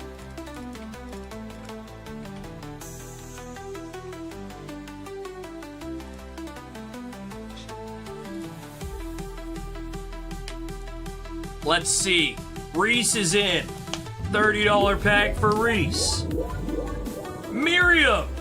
PSA 9 from Scarlet and Violet base. $24 for Reese. 111% EV. Doke, here we go. Mega Latias Full Art PSA 9. $18. We are at 113% EV. We have cooked this event to the very end. 29 cards remain. 1 in 29 chance of getting the Pikachu VMAX here. 1 in 29 chance of getting the Tapu Koko. $100 and $300 for those two there. We also have Origin Form Palkia V. Just a few cards that are up over that $30 value as I'm looking at this here. But we are sitting pretty with one redemption pack at the very bottom there. A couple of top chases up there at the top. Almost at buyback profitability. Here we go. Mega Gengar at a PSA 9. $17 for Doke. 115% EV for Reese. Oh, come on. We got the Ogerpon Mask PSA 9 SIR. $19 for the PSA 9 theme of the night. Doke is in. Here we go. Doke's got the Landorus in a PSA 9, $23 for the Black Bolt card. We go to Mark now, first time in tonight. Mark's in for 3 in a row. Mark's got the Litleo PSA 9, a $14 PSA 9. 121% EV. Mark, what do you got? Bang! The Tapu Koko SIR. PSA 10 from Paradox Rift. That'll get you 113% EV for your last one here. Mark, what do you got? We are at a 4% chance for the Pikachu. Rocket Zapdos in a 9. $14. Mark, you did well on your 3, though. 116% EV. A buyout guarantees profitability to one person. Doke. Well, there's MGS. Doke is in. PSA 9. The $19 Druddigon. Reese is up. Here we go. We have bought it all out. What do we have? Magneton, ETB promo for Reese. Only $15 on that one there, Reese. Doke is in now. 5% chance for the Pikachu. It's a Mega Lucario in a 9. A $25 card, though. We take that. Pete is in. Pete's got the Mega Gengar in a 9. That's a $23 card. Ron's got 2 back-to-back here. We've got Ron with the Victini promo in a PSA 9. $22 card there. Ron, your second one here is the Entei. $37, Ron. Nicely done on the last one for you there. The event is sold out. MGS is up, and then he's got about, 10 there? After a few more, let's see. MGS, Origin Form, Palkia V in a PSA 10, $40 card. Folks, this is where it gets tricky. There are only 3 cards that are higher, 4 cards total, that are higher than the buy-in value for the remaining 16. We got to 129% EV here. The buyout is on. Doke's got the Riolu Art Rare. PSA 9, only $17. Doke, sorry about it. We go to Pete. Pete is in. Nimble in a PSA 9. $19 for the PSA 9. MGS about to go on a run here. 11 in a row for MGS. 7% chance of pulling the Pikachu VMAX. Let's see it. Lapras VMAX in a 9 from Shining Fates. We've got Shuckle Illustration Rare in a 9. We keep it going. No, we don't. The event is over, folks. MGS scooping the expected value lottery at the end there. Big buyout potential. $300 for the Rainbow Pikachu VMAX. Very nice. MGS went in early, did well. Came back late, pulled the Pikachu in a 10. Very nice for MGS. Solid work. Let's leave the $50 one up. Let's see how we do here. The $50 one is at 103%. We will sit on the 100 on this one here for a minute before putting up another $30 one. I think with 1, 2, 3, 4 more pity packs here, and then we've got some nice EV built up. More than, you get 11x your buy-in on the $50 pack. 565. You got 103% EV as we get started here, and we still haven't hit any of the chases or the heaters. This is such a good card. Dark Blastoise out of Japanese Rocket. You got Mega Charizard X Full Art. Gyarados EX in a PSA 9.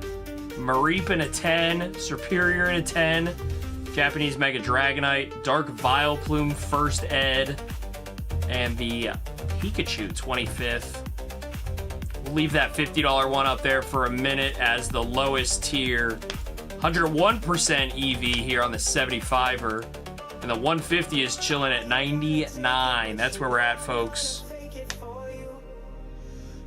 Mayo says...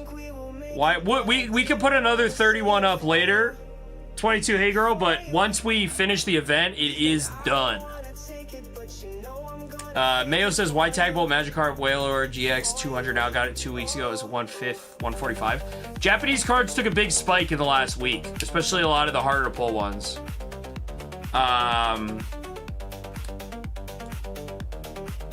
Marauder had a car go up $400 in a few weeks. Yeah, there's a lot of spiking going on with a lot of few things, but like a lot of the Japanese top end hits for the last couple weeks have gone up quite a bit.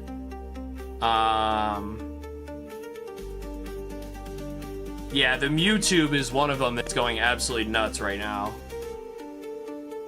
I had a chance to get a clean PSA 1 the other night, but I did not follow through on the auction.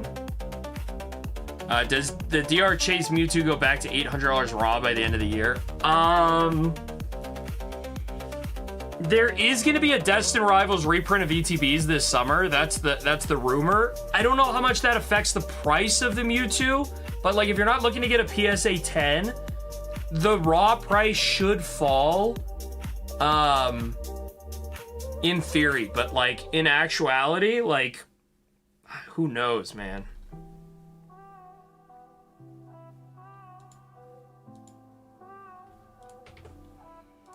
Who knows right now? All right, Doke's in on a $50 pack. Let's see what we got for Doke. Doke's got the Bulbasaur in a 9. We saw this one earlier, $36 card. We take 103.5% EV. 1% chance to pull the Zard up top there. There you go. There you go.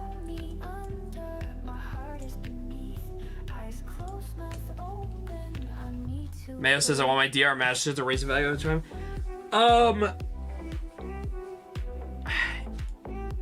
I don't know enough about Master Sets.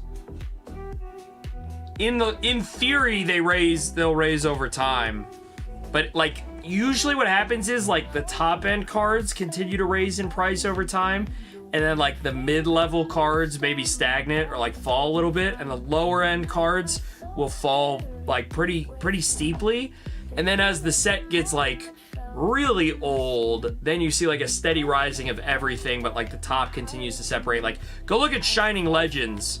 See how expensive the Mewtwo is. It's probably a good example. Or Evo Skies, right? Like there's a lot of hits in Evo Skies. Dope Beast, $50 pack here again. Let's go. Sprigatito in a 10, $35 card. All right, not as bad as I thought. I thought we were gonna be looking at a 20-something. Juicy's in on the 50. Here we go, Juicy. What do we got? Pikachu in a 9, Juicy. Not the best. $28 card there. Not on the floor, but not the best, Juicy. $28. We're at 104% EV. From the start here on the $50 pack. 104% EV. Not too mad at it.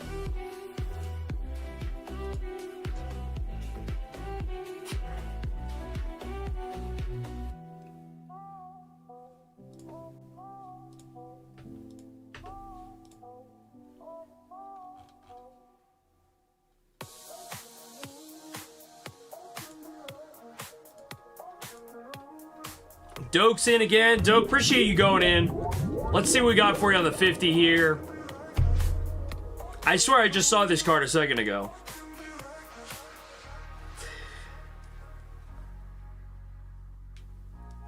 Oh, this one has a different readout on it. $40 for you there, Doke. We take that. We take that. Yes, we do. We take that.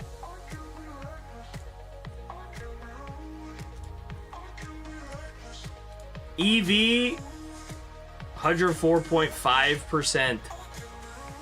We are chilling with some high EV here on the $50 pack.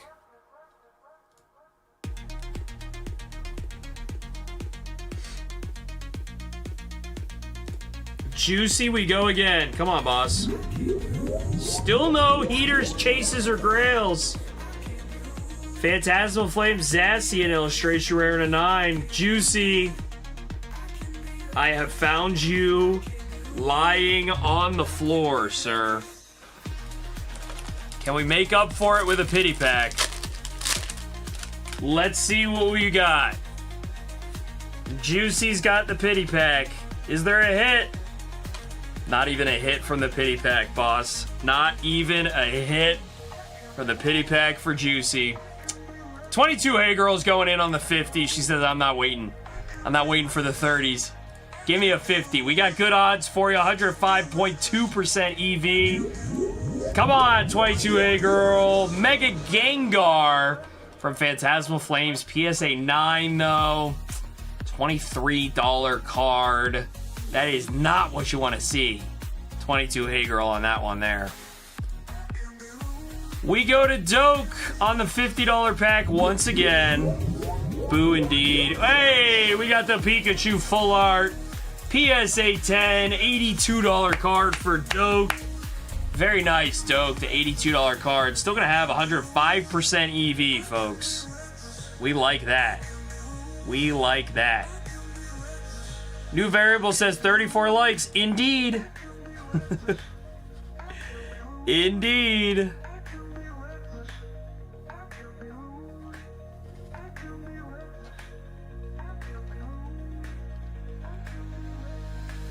I can be rude, I can be reckless, I can be rude, I can be reckless, I can be rude, I can be reckless, I can be rude, I can be reckless. Ron going in on the 50. Here we go, Ron. Zorua from White Flare. Nice illustration rare here. $25 card though, Ron. Not ideal. 106% EV, folks. We pulled one good card of the $50 lot so far. We are primed up. That is an oof indeed, yeah.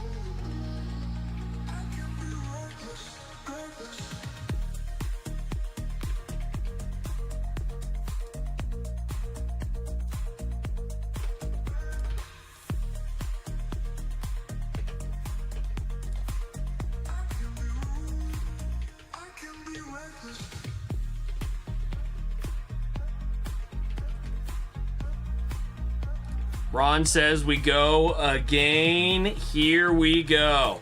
Raymond, go to bed, sir. What are you doing? Dawn! Girl with bicycle, Ron. PSA 9. $29 card. $29 card there, Ron. That is where you are at. 29.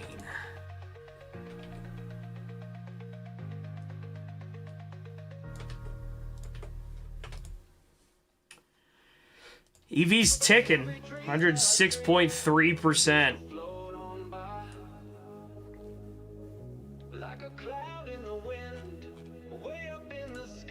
Way up in the sky. Every move that I make seems to be the wrong way. Like a cold black night. 22 Hey Girl says we're going again. Let's see it. Scoop some EV. Show me something good. Snover from Mega Symphonia.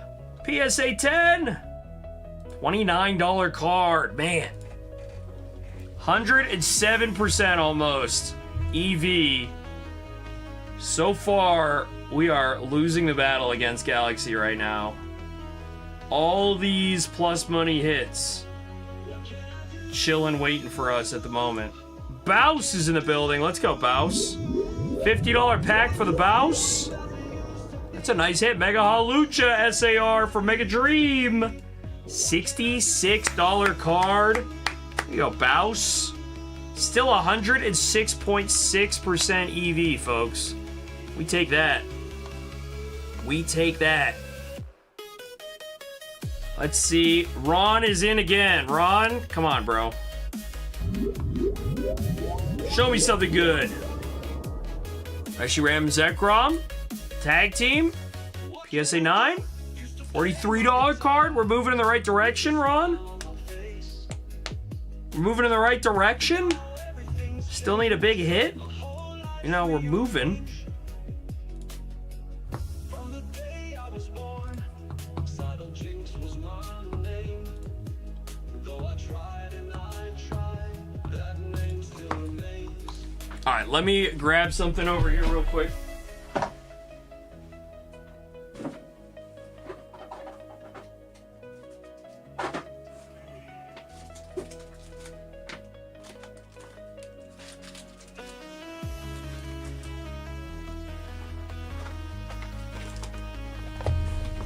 Okay. We are 107% EV there.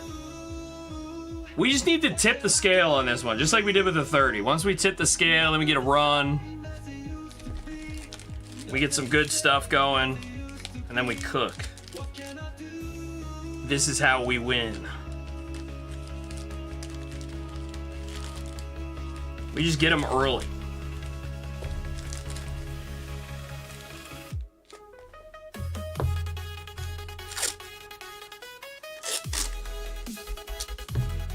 Bum, bum, bum.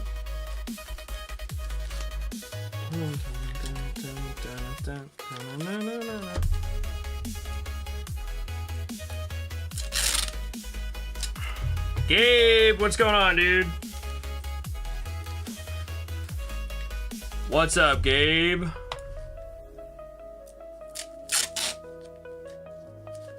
All right, Ron. Gabe says, guess what came in the mail? What came in the mail?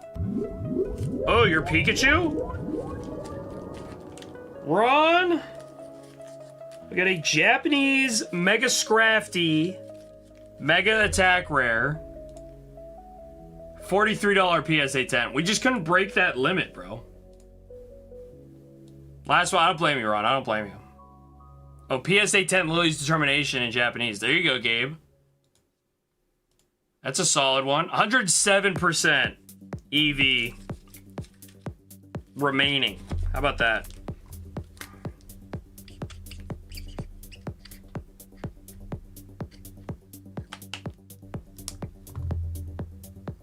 Oh, you haven't even shipped the PK yet. I don't know why I thought you sent it in.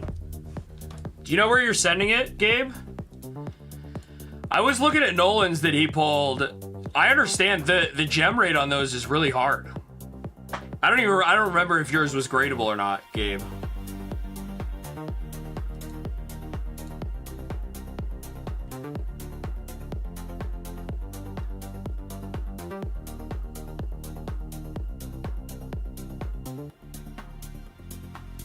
You seem to me like the perfect queen. I'm overjoyed that you're into me. I can't believe what is happening. If only this love was meant to be. Don't cry for me, senorita. I'm already taken and I'll break your heart deeper. Step back into the light so I can see you. You're only a fantasy for me, but I'm a dreamer. In another life, we could truly be together. You could be my wife, I could be yours forever. Slow dance, hold hands, and romance whenever. Ride into the sunset in all kinds of weather. Don't cry for me, senorita. We are sitting here 107% EV. Gabe says slightly left and bottom heavy. Yeah, I don't think it's the centering that causes the PSA issues. Let me look.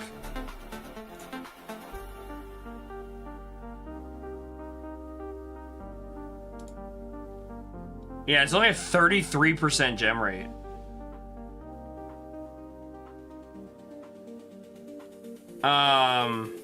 There's one PSA 1. Why? Why is there one PSA 1?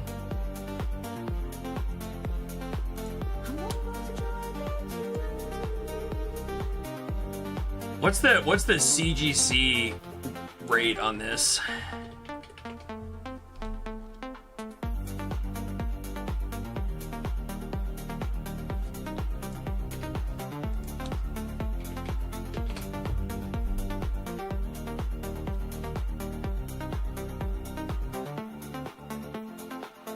You seem to me like the perfect We're just gonna leave the $50 pack up here for the rest of the night, folks. I don't know if we have enough people for me to put up a $30 pack to have Galaxy put one up. So we'll leave the $50 pack up here. And if we get to 40 likes, we're doing a giveaway. If you pull a bottom card dollar-wise, you are getting a pity pack. And I think that's all I wanted to say.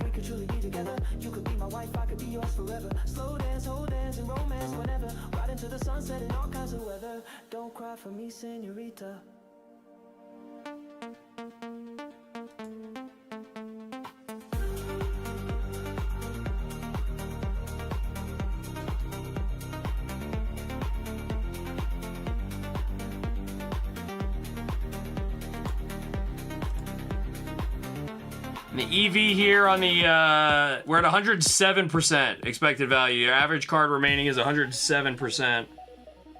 You've got $570 for the Charizard up top. And we also still have the 3 top chases as well. You get the Grail and 3 top chases. 4 heaters there. Yeah, don't hold your breath, Ron.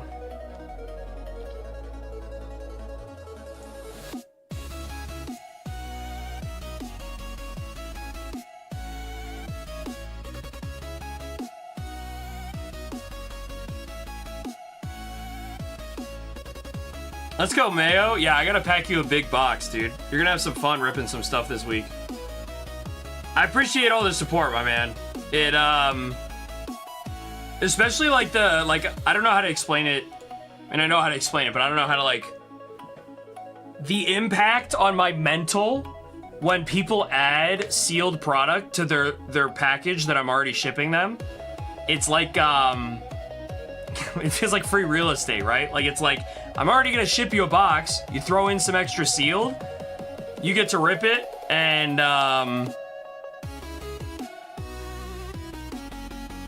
you know, it doesn't cost anyone like extra for shipping or anything like that. Like, it just kind of feels like a free lunch.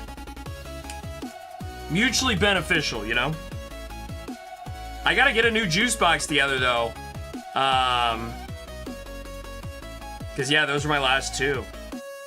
I gotta recalibrate everything. I'm really trying to, like, last year, at the end of last year, like, Black Friday through, like, January, end of January, I was like, I need to line everything up with the main goal of, like, having a lot of everything. And now I'm like, I want to get a lot of the things that people want a lot of. I want a lot of the good sets. I don't need to have 100 packs of Stellar Crown at all times. I don't need to have 200 packs of Temporal Forces, maybe ever. I don't need to have, you know, booster boxes of Scarlet and Violet base on the website.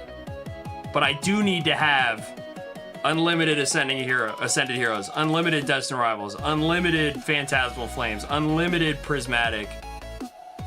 I do have 200 packs of Surging, yeah.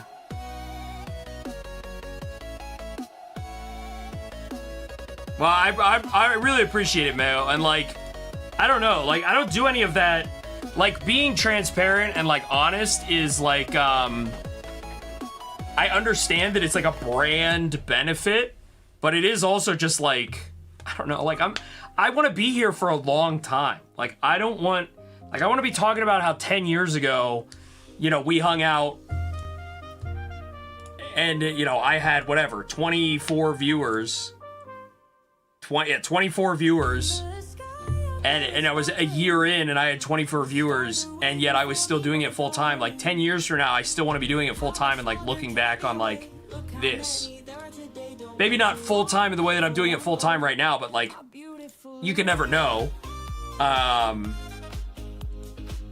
like, the transparency part of it is, like, I don't know, you guys, I have such a small crew that supports me in the first place. Like, tomorrow I'm probably gonna send out, like, whatever, 40, 50 packages from the last week. But, like, generally I have a buyer pool, customer base of like 100 total people that fluctuates. And, like, I don't know, I feel like obligated to take care of people in the way that people take care of me by allowing me to do this as a job. So,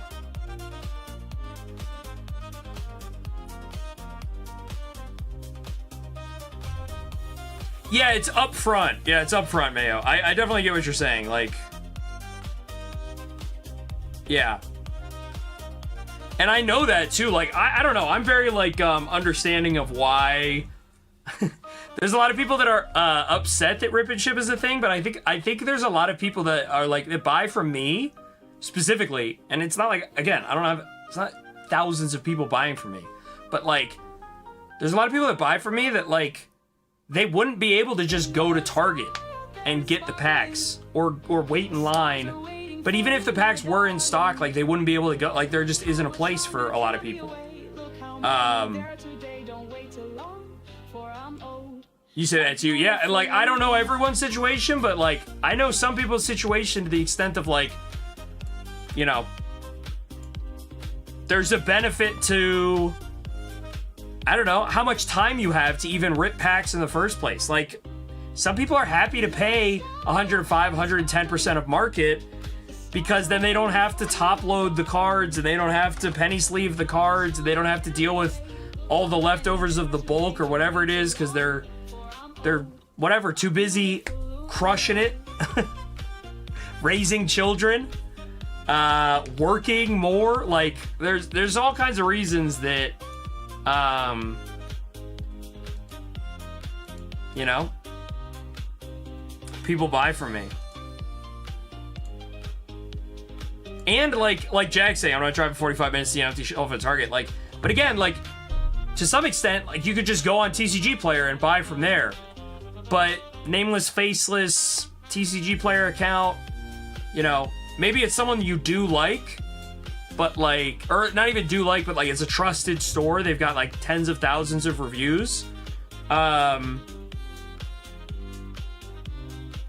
There's just like, I don't know, there's a personability to it all where like for Gabe, like I don't know how many people in Gabe's life are like ripping Pokemon packs with him all the time in person, but like Gabe shows up, he's like, guess what I just got back? And it's a PSA 10 that he pulled on my stream. He gets to share that with the community. You know, he like posted the grade to the Discord. And some of that is enabled by the fact that like, you know, we rip live. People posting their hits that they get from Galaxy Grails, like I enjoy that. Gabe says like 3. And 2 of them are Siberian Huskies. So I just think that there's like a lot more to it. That's why I'm like happy tonight to like sit here and like, you know, I get it. Like we're not slamming. Galaxy Grails is not, we're not like busting it down the whole time. It's not minute to minute, wire to wire busy, but like, I don't know. Jack's hanging out. Marauder's hanging out. Mayo's hanging out. People are talking about other stuff. Ron's coming in. Ron's someone who literally hadn't opened a Pokemon pack in 20 plus years until a couple weeks ago. Raymond said he went to bed and he's sending paragraphs in the chat. You're just acting like you're walking there around the store. Yeah. Yeah, I don't even go to stores anymore. I check the vending machine. I check the vending machine on at the grocery store when I go to the grocery store. I have family members that call me if they find Pokemon in the wild, but I don't. I drive past Target every day when I go to the post office. I drive past what else? Walmart every day when I go to my PO box. You know, it's just, it is what it is in that regard. Do I have, where's my CGC?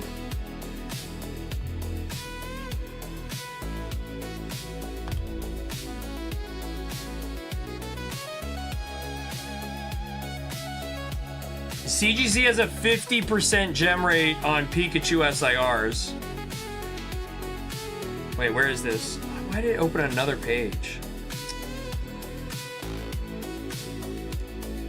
But it just says gem rate. It doesn't actually show me. Man, I want to know how many CGC pristine 10s there are. I should just be on alt. I should just be on alt. Dumb that I'm not on alt.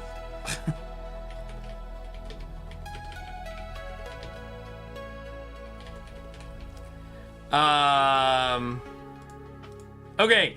All that being said, I probably am gonna wrap up in the next 15 minutes.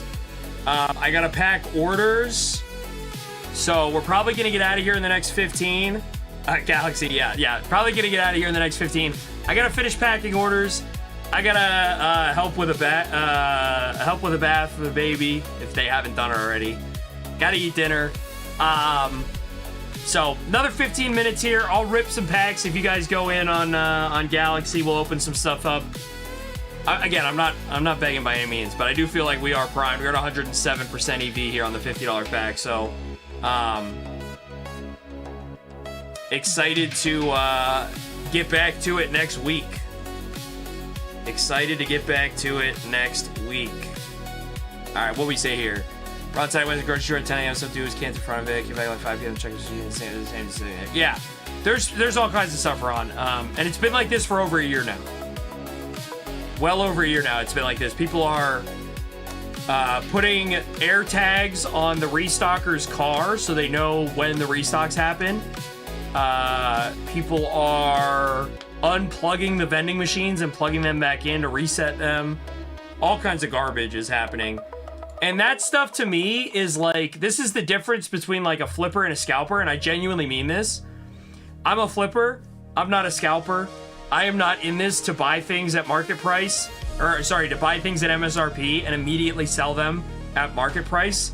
I am buying things at a percentage of market and flipping them for market price. I don't buy from vending machines. I don't buy from Target. I mean, I buy from vending machines, but I you know, what am I getting, a pack of Mega Evolution? Yeah, I'm gonna sit in the car and I'm gonna make a video with it and post it on TikTok and YouTube Shorts. I'm not out here standing in line for things. I'm not making backdoor deals with the ghetto Dollar General owner. I am, you know, flipping if anything, and I'm not doing all that. People are doing crazy stuff, and then they're gonna leave Pokemon as soon as it's not profitable. I am finding ways of making Pokemon profitable for myself. Well beyond the concept here. Gabe, we were talking about your Pikachu a year and a half ago. CGC 10s only sell for like $600. That sucks. $500 for a CGC 10. A PSA 10 is like $1,000. But a CGC Black Label, this is the pristine 10, sells for like $1,200. So if you just wanted to encase it and not have it take that long, Gabe, I would send it to CGC myself. They're pretty quick.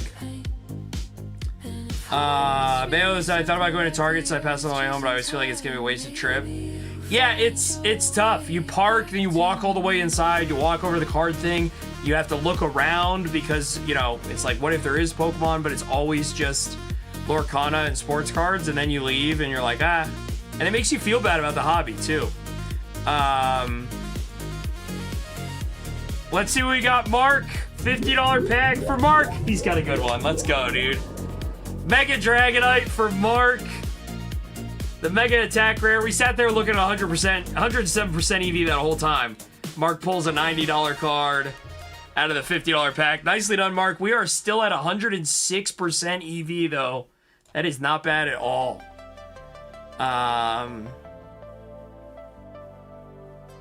Wait, Marauder, I feel like you have a typo here, but maybe I'm wrong. Mayo says, I needed to not be profitable to them, but not you. Need some of these prices to go down a little bit. So I'll say this. I don't know this for a fact.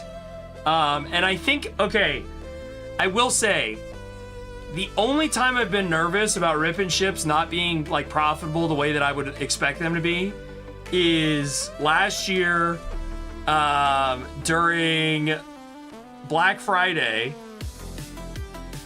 My sales dropped to an extent that I was like uncomfortable with, going from like September, August, September, and October. I was booming.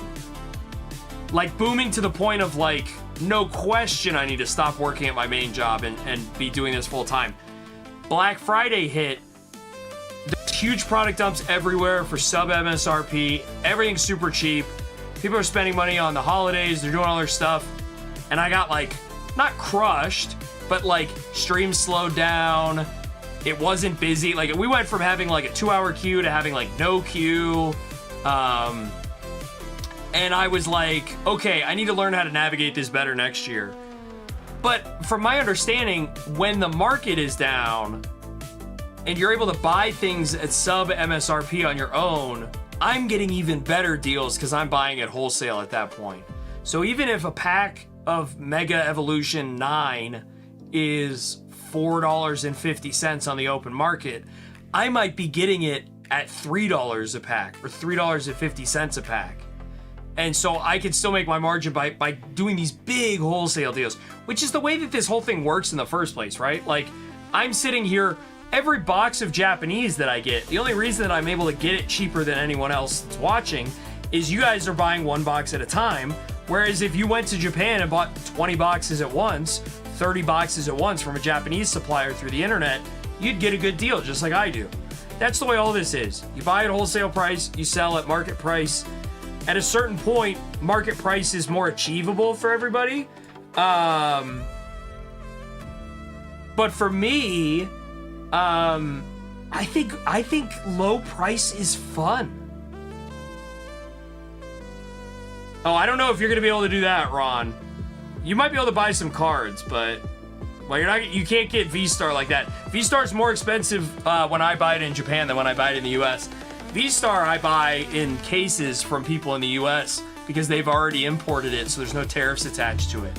That's the real, like, some of this stuff when you can find good prices on big deals. Like when the tariffs were announced, I bought a ton of stuff from people in the US because it was 15% cheaper than it was gonna be. All that to say, I don't know. Like, wouldn't it be more fun if every pack was half as expensive as it is now? Maybe. But, like, also the hits would be half as expensive. Also, maybe people wouldn't be as interested. Like, I don't know how to measure all that stuff. Part of what I'm insulating myself against by trying to get optimal with what I have is I want to be in a situation where I'm not crushed if there's a market drop. Like, yeah.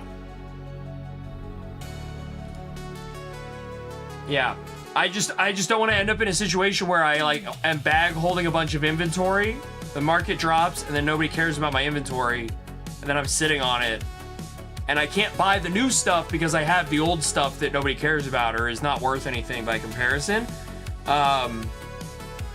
Especially because, and this is, I'm going to circle all this back to the original comment about prices coming down. I'm just going to be streaming less. So my opportunity to make profit is going to be less. Like, I've been lucky to stream as much as I have while Mrs. Zorner's been home on maternity leave. But, like, my ability to stream is going to change. And, like, the baby's going to go through sleep reversion and then, like, gonna be way more active, so I'm not just gonna be able to like wear her and she'll be, you know, so anyway, she'll be asleep if I'm just wearing her, which is what she does right now. So I don't know what it all looks like, but like, is it too late to drop her off at the fire station? It is, I think. Stream less but longer in the future, don't know yet. Yeah, it probably won't be longer. Because, well, it depends. Weekend streams, maybe. But we'll see. I don't know what the streams are gonna look like specifically, Mayo. But I'm doing a lot of stuff to like try and do outside. I want to talk about some stuff. I know nobody's hopping in, but 5 minutes left before I kind of wrap up on the event here. I'm literally gonna buy in. I'm gonna tell Galaxy I'm getting on my second account buying in. We're 106% EV. Where are we at here though? Okay, because I want to go back to whatever what's it called said. Marauder said we're talking about the Megazord looks like a tampon. I think that's very funny. Target says, Raven says, Ravens, hello, by the way. Logo Target. Started putting stuff behind the Pokemon, behind the service counter. Yeah, they did that for mine a while ago. And some of the ladies would be very nice if you asked. Way back in the day, like a year ago, when I was just trying to get some Pokemon. Well, a year and a half ago.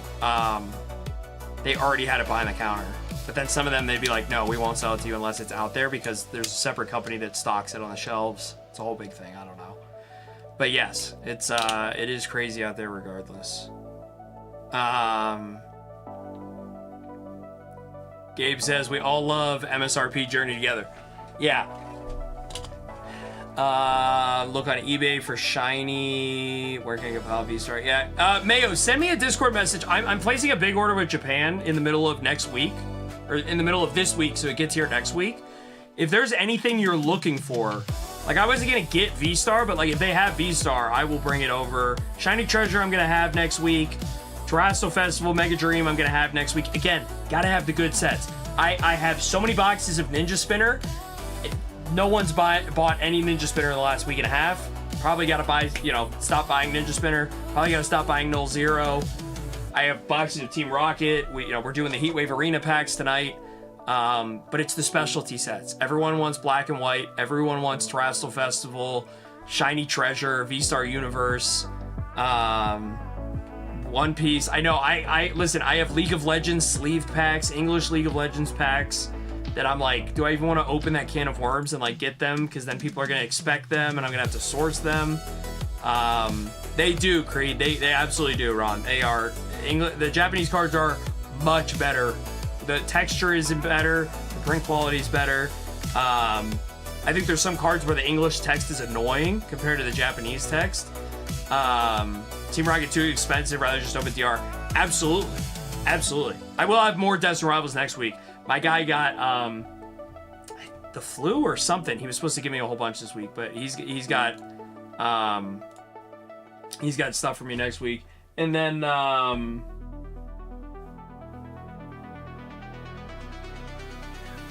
Mega Dream, Black and White, Terrestrial Festival, V-Star, Shiny Treasure, all that stuff. Really like Crown Scenics, but it's so expensive. Yeah, this is my thing. Like, this is what my rant at the beginning of the stream was like, know when a set is good and acknowledge that a set is good. V-Star Universe and Crown Zenith a year ago were 25% of the price that they are today. Maybe not a year ago, but like a year and a half ago, 25% of the price per pack that they are today. Know that about Ascended Heroes. Know that it might go down to $8. Know that they might print it into oblivion. It might end up being a $5 pack, but also know there's a chance that a year, 2 years from now, that's a $30 pack, just like 151 is. Just like Prismatic will be a year and a half from now. Like, know that. Know that the good sets are good. Dude, CPR is in the building. What's up, dude? All right, I am gonna buy. Also know that I don't collect sealed. Well, it doesn't matter.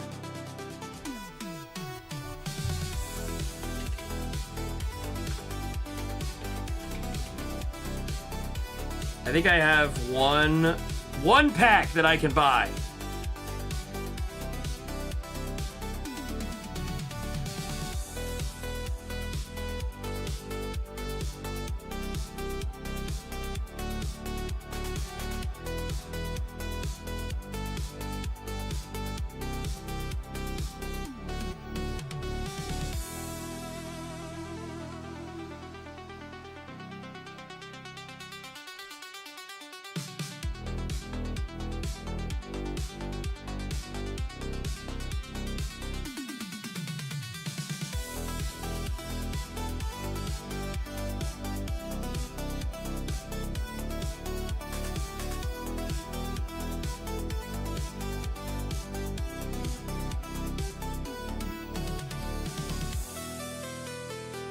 Oh, dude, I was so confused right now.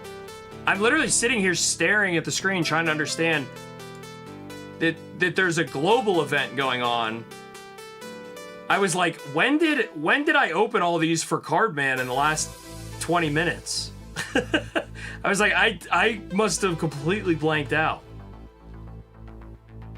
Wait, so what are we looking at here on the global? What do we have?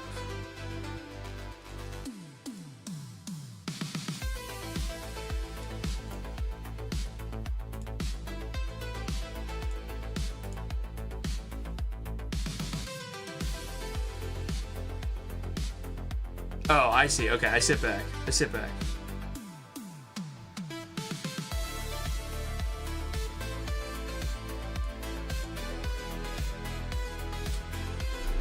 All right, we're probably gonna wrap here. Yeah, I'm probably wrapping the stream. We will call it. It's the end of the night, so go home. I love that song playing when it plays right now. So go home.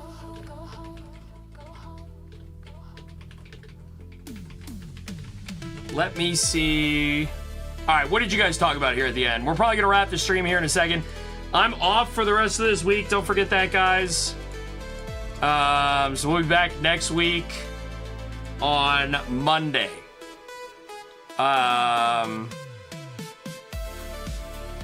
Sister, I'm about 151 UPC sitting in the attic. It's supposed to be a Christmas gift for my son, but it didn't because it had a few dents. Ooh, there you go, Marauder. That's good.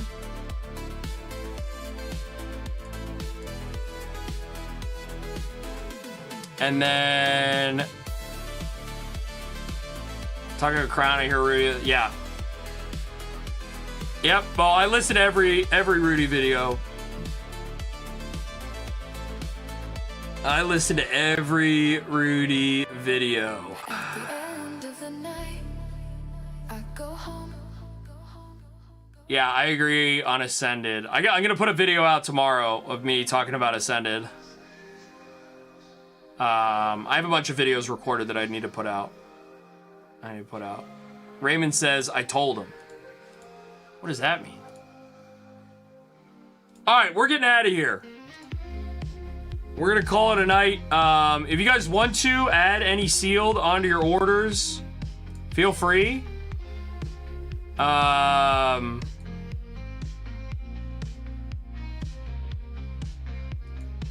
Everything is going out tomorrow. So if you want to add any seal to your order, please do it tonight. And I'm back on, what's it called? Next Monday. I'll be posting up in the Discord and talking about some stuff. But hope everyone has a great night. Thanks for hanging out with me here on a Monday. Good to have you guys in. I will talk to you all next week.